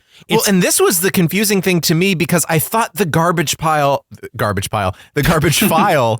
the honeypot. I thought that was the thing that the plague wanted them to download, but no, apparently... No, the garbage file was his, worm that was stealing the money. So the garbage... To figure out. The garbage file is his actual original virus. The other virus, it's the thing is something that he didn't want. It's the one thing we didn't want to happen. It's so confusing, and it only gets more confusing because, I do love the way that this montage is, where you see him overlaid with 3-dimensional animated images of helixes spinning around and fractals and all that bullshit. About the not understanding anything, I find it interesting how they did the thing you can do in books, where you don't reveal things to your audience until the characters know it. But that doesn't make sense in movies when you're watching it. And when you especially since we saw the other half of that, we saw what the plague was up to. Right, there's no actual revelation here. There is no reason not to explain the thing until the characters realize it, other than confusing the fuck out of the audience for no reason. It isn't a virus, it's a worm. What's this one eat? Oh, okay. It nibbles. You see all of this? This is every what worms do. They nibble. Conducts, yeah? From $1 million deals to the $10 that some guy pays for gas. The worm eats a few cents from each transaction. No one's caught it because the money isn't really gone. It's just data being shifted around. His accent. And when the worm's ready, it's all over the place. It's just data being shifted around. It just Check switches it out. By this point, mid-sentence. it's already running at what? Twice the speed as when it started. And at this rate, it ends its run in 2 days. Judging by this segment alone, man, it's already eaten about $21.8 million, man. Whoever wrote this needs somebody to take the fall. And that's Phreak, and that's Joey, and that's us. We gotta get the rest of this file so we can find out where the money's going before the worm disappears, so we can find out who created it. I know who wrote it. What? This Ellenson security creep. They still don't really understand it until they're reading that memo they randomly have suddenly while they're on the subway, which I still don't get that scene. That scene does not make sense to me. It's New York. We gotta get the subway. No other city in the world has a subway. So you got 3 other people in the subway, and they're just really loudly talking about all the crimes they're doing. Yeah. Well, this again goes back to... That's what you can do in New York in the 90s, especially. It's no one cares. This goes back to something that I find so interesting about this movie is I had mentioned that there is tremendous specificity to the location scouting. Yeah. The fact that, the scenes that we see shot that are identifiably New York City are all actually pretty close to each other. Yeah. But then you have these other moments that are just a set. The geographical specificity that this movie finds is not because it was written in a specific way or because there was any sort of it's actually a very weirdly English movie. I found I felt like I was watching a British movie. Yeah. It's because English people get really, really specific about where in London they are. They really want you to know which sector you're in. And so when they come to New York, they're like, oh, well, we got to be just as specific about this because Americans care about But they this, didn't write it into the actual script. Yeah. Only the location scouts took care of that specificity. It's the production team. And it's the production team from location scouting to design to everything else is top notch. And I mean, this was the 90s. I consider this kind of the golden age of production design, of set dressing, of things that have to be there physically in the room at all times and done to the absolute maximum. Yeah, no, you're going to cover the walls with stuff. A surprising amount of thought went into this movie. That's why this movie is so hard to grasp, is because it's both so good and so bad at the same time. Right. It's simultaneously very specific and unfathomably broad. Yeah, or to describe it in serial killers words, it's universally stupid. Universally stupid. That's universally stupid, man. Every time they have a big scene where everyone there is talking, I'm like, why isn't all the dialogue just being given to serial killers? Well, that's another thing, to the point of how this movie is so all over the place. Matthew Lillard is on a different planet from everybody else in this movie. You can tell they found the theater actor. This is the guy who did New York theater, did Sterling Renaissance Festival. He for all of he was cursed by a witch to do voice acting for the rest of his life because the man wants to be on a stage. Yeah. and here it's just I feel that part where Nikon figures out that oh, you were Zero Cool, right? He finds out Dade was the guy who hacked everything in the 80s. That should have been Serial. Because Serial would have made that scene so much weirder. That would have made so much more sense with Serials as well. Especially not the only reason they made it Nikon is because Nikon remembers the front page and they had to remind people for the upcoming scene. It was important to remind people that Nikon has a photographic memory, and that's why he's called Nikon. So he's got to hack. We got to hack the planet. We got to hack the planet. It's on our pagers. Yeah, I do love how they just kind of coined that phrase in that movie. And that just became a thing. Like, hack the planet. It goes so hard. It doesn't mean anything, but it's so good. Jonathan Larson wishes he could. Absolutely. Right? No actual reality bullshit. This is hack the fucking planet. I got my red joke in. Also, like, the hackers of the world, like, this movie is so good at coming up with taglines.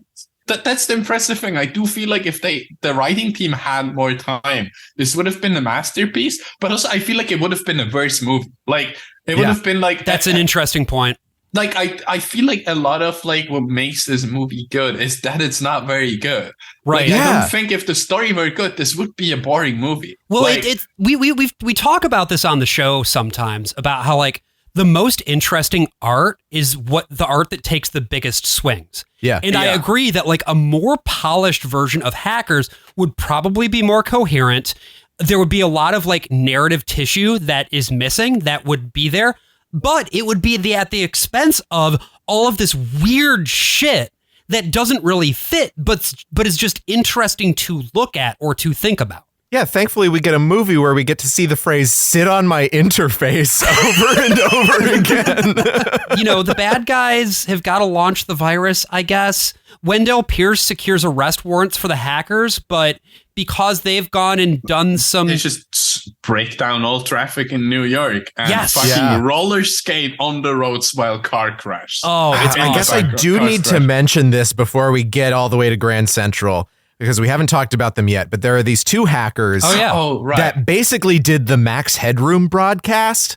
They're Razor and Blade. But they also do it, I think, on a regular basis, it's implied. Yeah. Like they just sort of, there's like a regular hacker channel. They also have their own club. Yeah, for some reason. And they're not in the club. They're sitting in the very quiet back room of the club where there is a bed for some reason. And I'm pretty sure it's supposed to be implied that they're like dating. Yeah. I can't tell. I can't tell if they're dating or if they're like gay brothers. Yeah, it's very. It could be gay, either, honestly. Like, they're definitely gay. Yes. Yeah, and both of these guys have been on Broadway, by the way. Oh. Peter Kim was in Thoroughly Modern Millie. Darren Lee was in Allegiance with George Takei. Oh, yeah. He was also in the movie adaptation of Chicago. Peter Kim, I also just have to say, was in a movie that a friend of mine directed, Cubby. Nice. Very good movie. Check it out. But yeah, like it felt to me like they were a gay couple. In this. No, it doesn't really dwell on it too much. It's just like they're the guys who can do TV broadcasts. Yeah, and but like they are just sitting on a bed together, and they're they're in a big bed. Yeah, the room that they find themselves in it really reminded me of like Deus Ex. How especially like in Human Revolution, how like there's these clubs where there's all this club stuff going on, and then if you go through the vents or whatever, you'll get into a random room in the back where there's just a guy who you can talk to. A guy in kabuki makeup on a bed. Like that whole thing, it has extreme side quest vibes. That entire sequence in the movie. Yes. They're just on a side quest to get the TV broadcast out in time, so like the final mission gets easier. Like that's the vibes you get from that entire thing. That's right. And if it were an immersive sim, then you would get like a keypad combination that would allow you to bypass the primary hallway full of guys with guns. Yeah. So we needed to mention Razor and Blade because they are serving. It's good. It's great stuff. A virus called Da Vinci will cause oil spills at 10:30 a.m. Eastern Time tomorrow.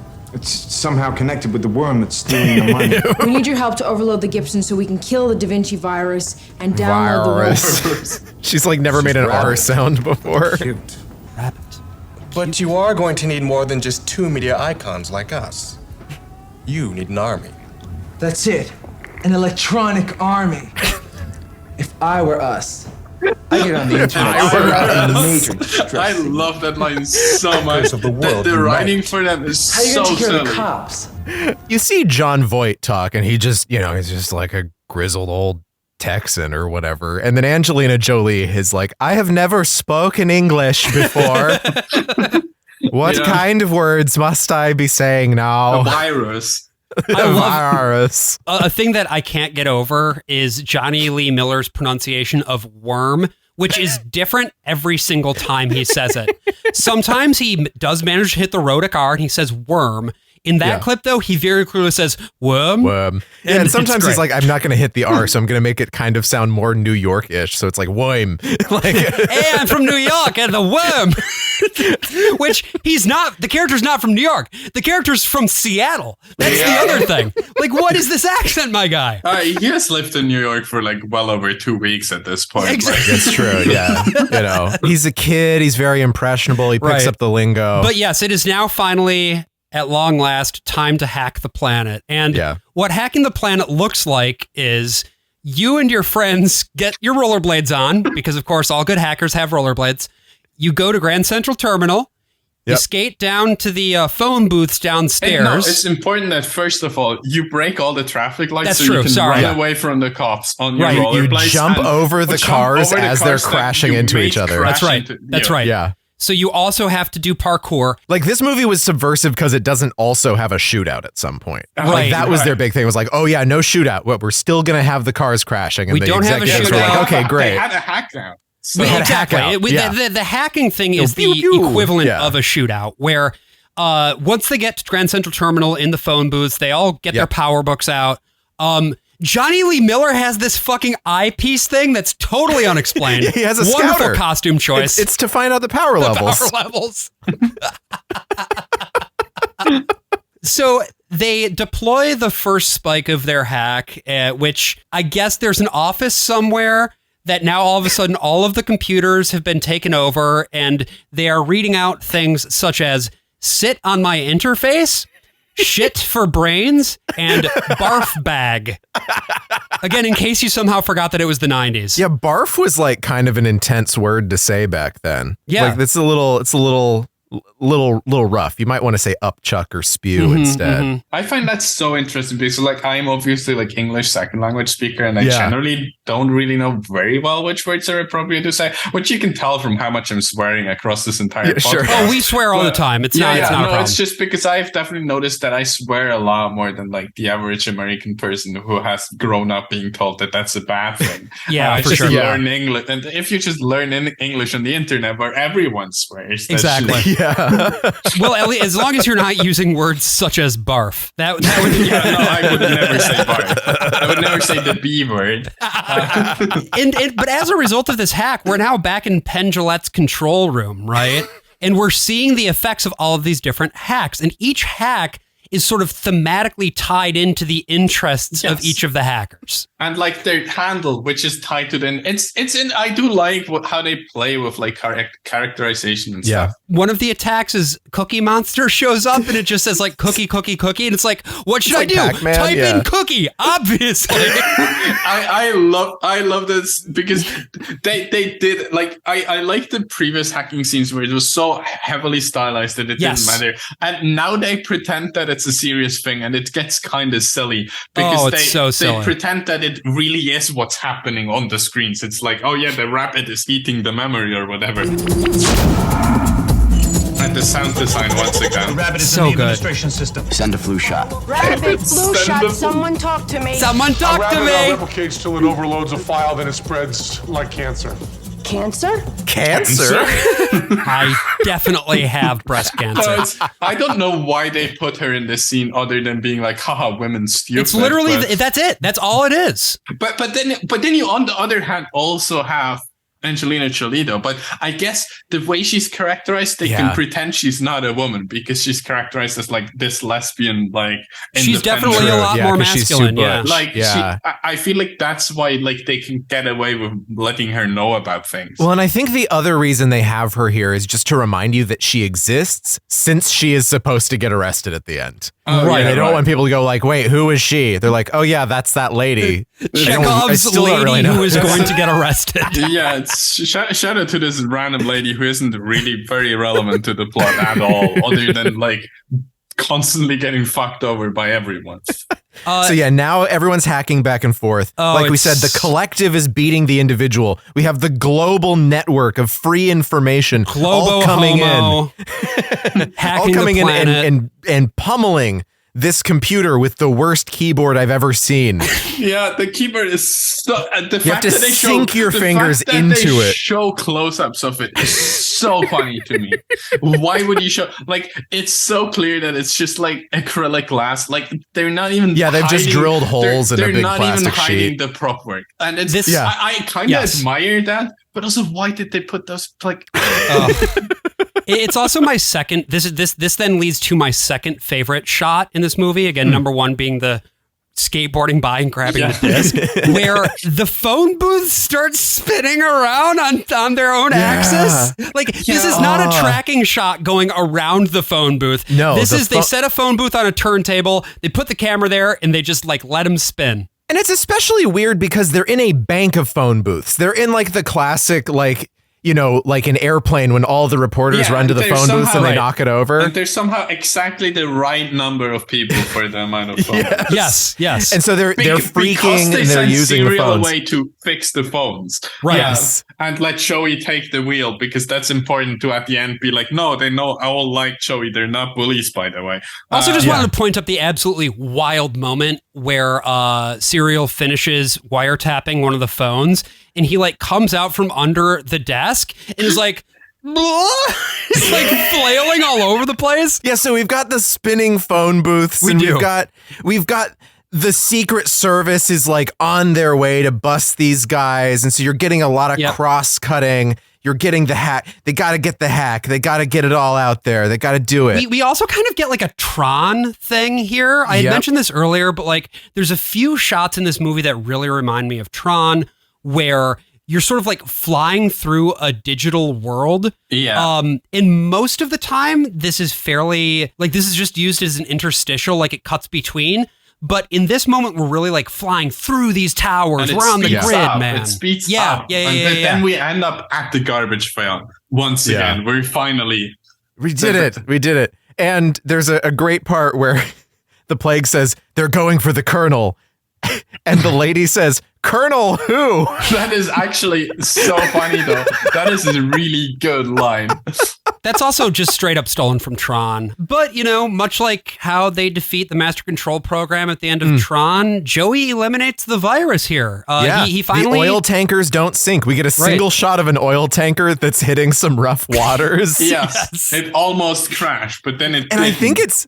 I think it's video too. It's like kind of low quality footage. But and then like the Secret Service shows up, and they show up like to the wrong phone. The wrong phone booth?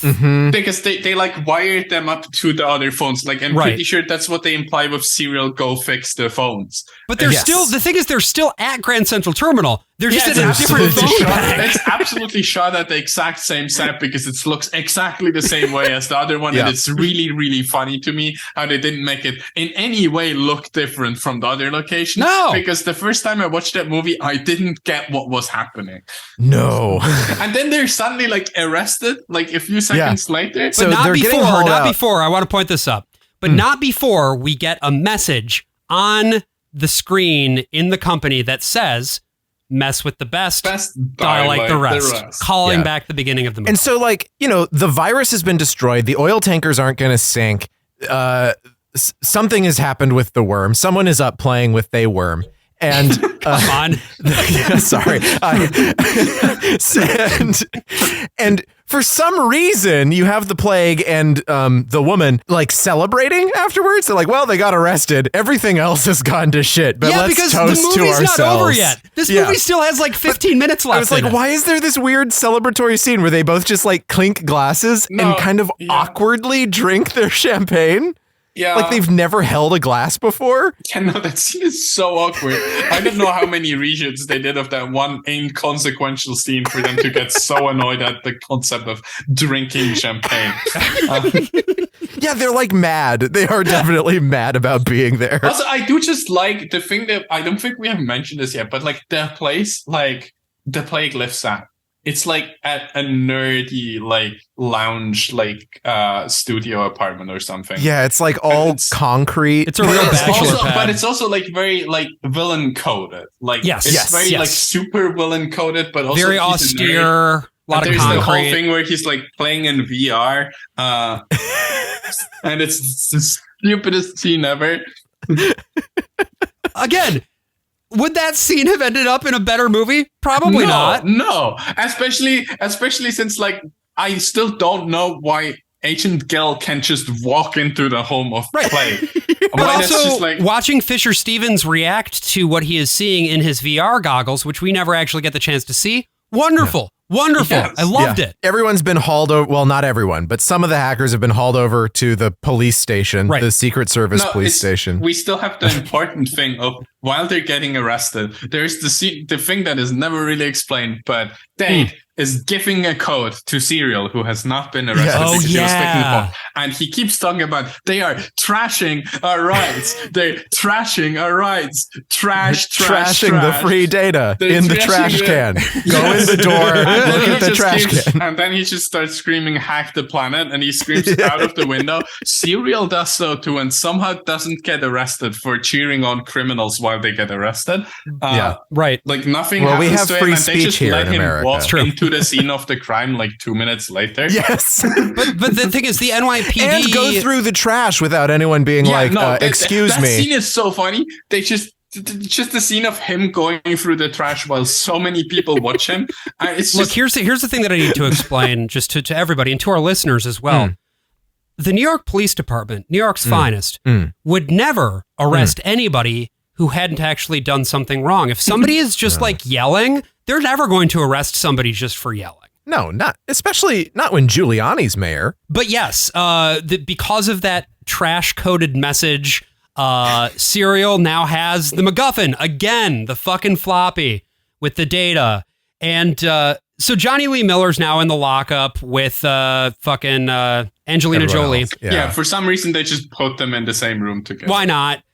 Will his future... Let them flirt. Exactly. And by the way, this is another situation where it's like, you can see how, I mean, they must have been fucking throughout this entire movie because they end up going to get, they got married after like this. A few months later. So the director here too, Iain Softley got them all to take like rollerblading lessons. Oh, hell when they were doing this. They even were able to get like NYPD or some like safety commission in the city was doing lessons in Bryant Park teaching people how to stop on roller skates because everyone was rollerblading at this time. So apparently during the shooting of Trainspotting, they like drove Danny Boyle insane because they were always just rollerblading. Like, if only they had a roller derby hacker disco arcade that they could have gone to practice skating there instead. They were ahead of their time. Will Dade go to jail? Will his future be ruined forever?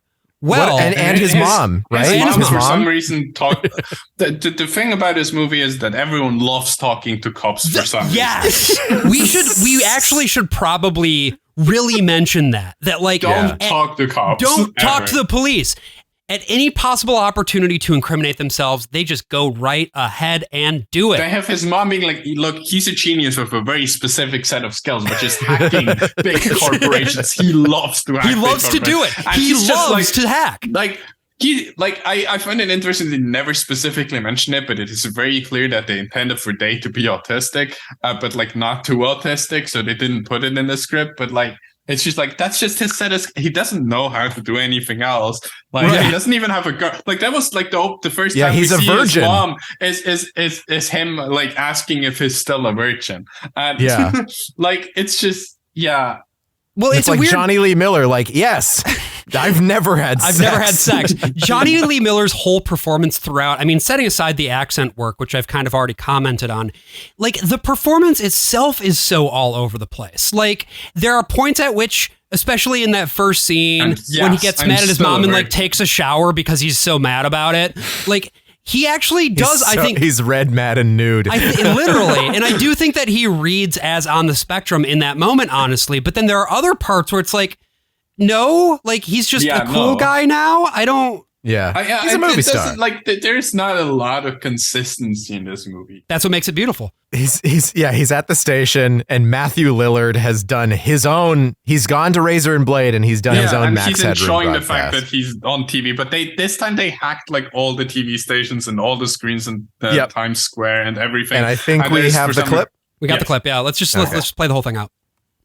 A virus called Da Vinci that, when launched, would cause Ellingson mineral tankers to capsize was to be blamed on innocent hackers. But love the use of the passive voice. Smoke screen, right? What could be so vitally important to protect that someone would create such a nasty, antisocial, very uncool virus? Now it's in Times Square. Yeah. Could be to cover the this tracks. broadcast is everywhere. I like that there's sound with the broadcast. Yes. The password to this hungry little sucker belongs to Margot Lawrence, head of public relations for Ellingson Mineral, and Eugene Belford, computer security officer. Son of a bitch! Is this the unnamed account in the Bahamas where the money was to be stashed? I think so. I think so. Yo, kind of feel like God. And then this shot where it echoes out, you're just looking at a satellite hovering over Earth. It's so cool. It's so over the top. I love it. This also he pays put off the like routing number of the secret bank account like in the lower third of the TV. Right. And it's like, good, now you have to unarrest us. Yeah. We did a crime, but we did it for good. Please unarrest us, liberal cops. Unarrest us. And they do. They unarrest them. They're like, well, you did a good thing, I guess. It's like that this would never happen. No, they have everything that they need to prosecute. Like you would What? So you just extra admitted to the crime. Yeah. Oh, you just admitted. Yeah. Now we have one more person we can arrest. Hell yeah. But Wendell Pierce is like, I've been defeated. But I like the thing where this isn't very explicit, but he runs away without her. Without his right, girl. the plague runs. Yeah. The plague runs. Yeah. So the plague disappears. The lady gets arrested. She's like, I ain't ever even touched a computer in my life. And then the plague is like on a private jet in a disguise. And what did he call himself, Mr. convincing Babbage? Old man getup of all time. He looks like Nick Kroll. He looks exactly like Nick Kroll in this scene, and he's immediately caught. Like by Wendell Pierce. Wendell Pierce pops up behind him. Yes. Yeah. And then that's the movie. Oh no, wait, then we get to the date. We get to the date. Gotta do the date. We need to at the final moment to remind you all again. This is a romance movie. This is like, okay, so the rest of this movie has been bad in a fun way. This scene pisses me off. Because why is that? Here she is. She's wearing the dress. He's wearing a big coat as they're walking down the street. It's also a dress-like coat. I will say that too. It's definitely flowy and so she's and like, long. I still can't believe that they said that you won the hacking competition, whatever. What he should have done at that moment is take off the coat and he's also wearing a dress. Yeah. Yes. That's the movie. And they didn't do it. The cowards. Yeah, I generally don't know why they didn't do it, especially since he then is like, oh, well, they didn't think I would get a date any other way. But she literally wanted a date. She was like, but otherwise you also wear a dress. Yeah, she already changed the terms so that it was a date no matter what. It was just about who wore a dress. I do find that funny though, because they went from one of them would get a date and the other person wouldn't get a date to, what if we raise the stakes? We both get a date. Either way. But it's like also he wanted to wear the dress. He wanted clearly. it so bad. Like, as a character, there is no reason for him to not be wearing that dress at the end. It's Chekhov's dress. You need the dress to happen. He needs to wear it. And so they start swimming in what is clearly an indoor pool. Yeah. But then there is this tracking shot that Very goes funny up. It's compositing, digitally composited that they're actually swimming in a rooftop pool. He hacked some skyscrapers to say crash and burn on them. Right. Yeah. And then the credits roll. That's kind of cute. The whole like crash and burn thing. That I actually like that at the end. It's just very, very sad that they start making out. And I thought that was the end because the credits started to roll, but then they started to become nude as the credits rolled. So that was interesting. But they don't actually become nude, which again Cowards. Like they already showed her tits. Why can't they show his dick? Show his dong. What is this fucking movie? I have no idea, but it's culturally so much more important than it ever should be. Yeah, I mean, it's interesting because like my exposure to hackers, I didn't know this movie existed in the 90s, right? Because I was 4 years old when it came out and it made no impact, came and went. And then I remember seeing people on like, I don't know, Reddit or something like 10 years ago being like, this movie's fucking weird. Like, this is very strange. Look at how crazy the costumes are. This is what the 90s was, just like on even more cocaine than the regular 90s. And now it's very obviously like a thing. Everyone's just like, this is awesome. Well, I do think the costumes have a lot to do with that. You mentioned the costumes. Like, that is, I think, the thing that stands out from this show. I'm going to link in the episode notes. There was a slideshow that was published by Dazed not too long ago where the costume designer actually dug up some old Polaroids of like behind the scenes costume fitting shit. It's incredible. This is such an interesting time capsule, and I think the film is so aesthetically strong. Yeah. Even though it's in service of a very strange script. And I also just had the feeling while I was watching it of like, God damn, I was technically alive at the point that this movie was made, but I feel so old now watching this. Yeah. No, I find this movie interesting because, like, I was not alive at the time. I was born in 1999. I was very much not alive. But I feel very connected to it in a way. And it is entirely through the cultural impact this had on like the hacking subculture. A lot of it, like with like levels of irony to it, at least at first. But like so many of these quotes and things just keep popping up, like Hack the Planet and like Hackers of the World Unite and things like that. They're always like half ironic, but that's like what most like mainstream culture has as an impact on like subcultures, right? Is that it's like kind of semi-ironic. And I don't know, the thing you will hear, the thing many people will comment on like this podcast episode is Sneakers is better. And Sneakers is objectively so much better of a hacker movie. But Sneakers is a movie about some old guys doing some hacking and some social engineering. Sure, and that's cool and good. And it's an interesting movie. But it's a good movie. And this is a terrible movie. And that's why it's so great. Yeah. Like this movie just makes you like think things and it makes you feel emotions about a time that never existed. It's a very nostalgic movie about something that never happened. Like I watched this movie and I long for like this time. And I wasn't there and it never existed. Yeah, it wasn't like this at all. There was a lot more church. Like true. Even in New York City. And like that's why like I feel like that's why it's interesting. I feel like they from the start managed to make a nostalgic movie while trying to capture current things. They were trying to be future looking. Like it's not even, but it does feel it's a specific vision of the future so trapped in the past. What were you going to say, Brian? No, but like that's why I find it interesting. It's not very explicit. It's not set in the future. I'm pretty sure it's set in 1995 based on like the timeline. Yeah. Which makes it interesting that it's technically a sci-fi movie. Right. Because like they could have pretended this is like the future, but that would have made the movie boring. Pretending that it's the 90s is what makes this so good. I feel like alternate future 90s as a concept of doing that in the same year as your alternate future is very interesting because it, like you can mix it with like the real things and people will feel nostalgic for it even though you made shit up and you just and I don't know, like the thing that definitely got down is like the style of it all. Like even like from the like narration point of view, like there's a style there. Like they have a very clear like kind of thing they're going for with like actually doing an anti-establishment thing. And like it just falls flat, but that's why it's good.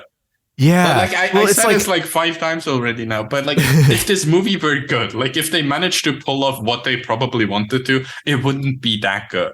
Right. It would be a boring ass movie. It would be so fucking boring. And the reason this movie is good is because it's incredibly confusing. It doesn't make sense, but it's pretty to look at and has the best soundtrack like any 90s movie I've ever watched has. Well, and there's this movie. There's this movie that came out the exact same year called The Net with Sandra Bullock. Right. And it's a perfectly middle of the road movie. The way that they like depict computers and their screens is actually pretty realistic. It looks like the 90s. It looks like the way things looked back then. And it just sucks. Like no one cares. Boring. No one remembers it. Yeah. If Hackers had been successful too, it would have spawned sequels. It would have had like a Saturday morning cartoon, and everyone would have gotten sick of it. But especially as a counterculture thing. But because it failed and had to be rediscovered, then everyone's like, "Oh, this rocks." The reason it's so good is that they made a pop culture thing that never like went off. Because like that's very clearly what they were aiming for. They were trying to create and that's why I find it interesting as like a piece of pop culture, because it's still a piece of pop culture inside subcommunities, and it has influenced so much without people ever having heard of it. That's why I say it's like the worst best movie you've never heard of from the 90s. On this show, one of the biggest things we talk about is reactionary narratives in popular culture. How when you look at a piece of media, so often what you see in it is a reflection of the bad shit that existed contemporaneously in culture at the time. And I think there's a little bit of this, but I also think that narratively, there is quite a bit in here that subverts it.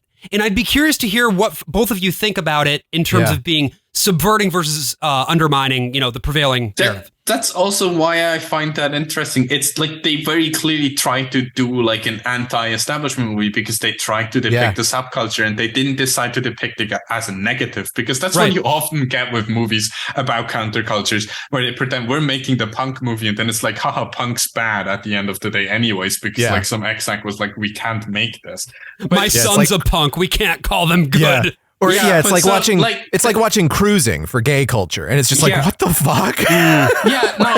That's why I find it interesting, because there is like that's why what I said about like the transphobic scene is that to me it doesn't read as very transphobic. It reads as like more of accidental transphobic, which doesn't excuse it obviously, but it's just like it's just interesting to me how they very clearly like try to make a movie. And I'm not sure, like, obviously I don't expect the directors or writers or anything to in any way be actually interested in any of those subversive things. But the fact that they managed to make an actually subversive movie with such little time and like, I don't know, it's impressive. Yeah, it's so interesting to have an ending, especially from this era of a movie where the whole point is that the only way to defeat this is by having disparate people from all over the world all realize that they have a common goal together, and only by coming together can they take down the individual, the bosses, and also especially like it is like the way the cops are depicted, the way Gil is depicted. The cops are all fucking stupid. They're stupid as hell, except for the one cop who secretly loves like that hacking manifesto they read out, but he gets shat on by all the other cops. Right. And he's written in a very interesting way where when he goes undercover to this house party at Kate's place, which he's there. I don't know how many people noticed that, but he's undercover at that party.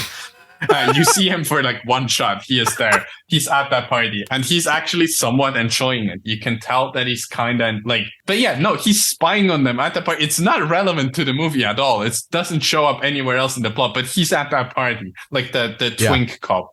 Well, I think this stands in interesting contrast to something like, say, 24, which we've talked about on this show, where that is also a show about surveillance, about, using high-tech ways to, hack shit and find the bad guys.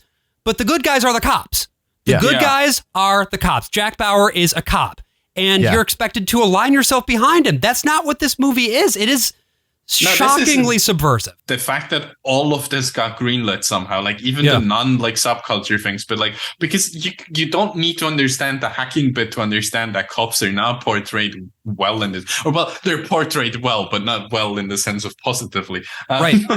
We could have had these characters as punks in a way that they're just like all guys with leather jackets and mohawks and sunglasses, and they're like, no, we're gonna give Matthew Lillard pigtails. Yeah, like we're gonna say like what the style is, what you think is cool right now is actually, we're going to be moving past that. This is the style of the future. Interesting because that didn't at all depict hackers at the time, and not the stereotype. Like, we are now coming to a point, which is funny because it's probably largely because of me, where the public image of hackers is queer people, and I'm glad that we are finally at that point, because it's for a long time technically been what hacking is as a community, but it's just never been like seen that way by the popular image. Yeah. But I feel like it's interesting that is now shifting, and that movie kind of sort of predicted that in a way. Yeah. Well, and that's why it's interesting. I want to read a little bit, again, talking about like success, like seeing this as a Hollywood product versus seeing this as like a failed thing that people latched onto. Yeah. When the movie came out, of course, this was back when every movie had its own .com website to promote it. The website got hacked. Yeah. And the text is hosted still on defcon.org, and this is what the page said. Ha! You fools installed Gatekeeper, thinking it would protect you from the more evil denizens of cyberspace. Damn. But no, we, the Praetorians, have been forced to prove our worth to the lesser mortals at MGM United Artists. They ignored our screenplay for the movie Praetorians, choosing instead to call it Hackers and base it upon some adolescent compulsive masturbators who hold not 1/10 of our supreme skills in their puny hands. Damn. Regrettably, I was forced to fake my death at the hands of Sandra Bullock. But now I have wreaked revenge. That's referencing the net. Now I have wreaked revenge on those who doubted my technique, which incidentally is very good, as an independent contractor for the Internet Liberation Front, or ILF. While they offer no medical or dental insurance schemes, they supply me with the necessary Uber tools. Uber tools is spelled UB3RT00LZ. Yeah. To bust root on your puny boxes. Great Circle, I urinate upon your firewall. Sidewinder, I defecate into your general direction. There's a little bit more, but then it ends with cyber rights now, death to Exxon, free Mitnick. Hell yeah. The movie wasn't very well liked in the community at that, which makes sense. Like, why would you like a movie about your subculture being made by fucking MGM? Yeah. Like that already just conceptually sounds bad. Like, you don't even have to watch the movie to know that it's probably not accurate. And like, yeah, it wasn't accurate at all. But the culture shifted around that movie. Like, there's so many references to this now, and which is like part of the whole aesthetic of this movie is that it's incredibly cringe. Yes. Well, but like Topiary said that like Hackers was a big influence for him to get into hacking in the first place. And like that, and he's, you know, he's a little bit old school now because he was like one of the original Anonymous and Lulzsec guys. People, And so like this, and I do find it interesting how I kind of like am bringing that back as a movie, which like, I'm glad I'm using my clout to talk about this movie on every podcast I possibly can. Absolutely. Because more people need to watch this movie. More people who aren't into hacking need to watch this movie because it's good. It's bad, but it's good. Like, it's a very enjoyable watch, even if you don't understand what's happening at all. Like that's the one thing I will promise you. Even if you don't like the movie, you will like watching it. It's a well-made movie. It's the same thing. Like, if people want to get a sense of the 90s, and I think to understand today, we really have to understand the 90s and like the just before September 11th era. Yeah. Like, I always tell people to watch Josie and the Pussycats. Yep. And this, I'm adding Hackers to the list because that is another movie that really tells you this is what it felt like to be in the 90s in some bizarre way. Well, Maia, you mentioned being cringe. We, of course, are proudly cringe here. Yes, we of love course. being cringe. I didn't mean to say cringe as a negative. But No, we're reclaiming cringe. And Yeah. in the spirit of being cringe, is there anything that you would like to specifically like say or pitch or direct people toward or anything like that in a very overt cringe way? just watch hackers and hack the planet. Like that's really my message. I keep trying to get that into TV news reports, but they keep cutting it. They're always like, do you have anything else you want to say? And I just scream hack the planet into the Zoom call, and they somehow never include that, which is surprising because like every single like American cable news interview I've given so far was obviously edited for sensationalism. So why they don't include me just saying dumb shit out loud is surprising. Well, I like to think that every time you say it, Matthew Lillard is like sitting in his home, feels a disturbance in the force, and just shouts out, hack the planet! And also, Matthew Lillard, if you're for some fucking reason listening to this, please follow me on Twitter. I just and we, of course, just wanted to take a moment to pitch our cringe to you. If you've enjoyed what you've heard today, there's plenty more like it on patreon.com/worstofall. Every other episode, of course, is paywalled, so if you give us $5, you'll get access to all that good shit. Maya, thank you so much for giving us your time today, coming on the show. Yeah, and this is fun. I always love rambling about hackers. Also, one other cringe thing to say is you host a podcast and you want me to come on and talk about hackers for way too many hours. I'm willing to just do the exact same thing again. I don't care. I will do this for every podcast. I'm sorry, this is not an exclusive deal. You didn't make me sign a contract. That's perfectly fine. We will promote it as well.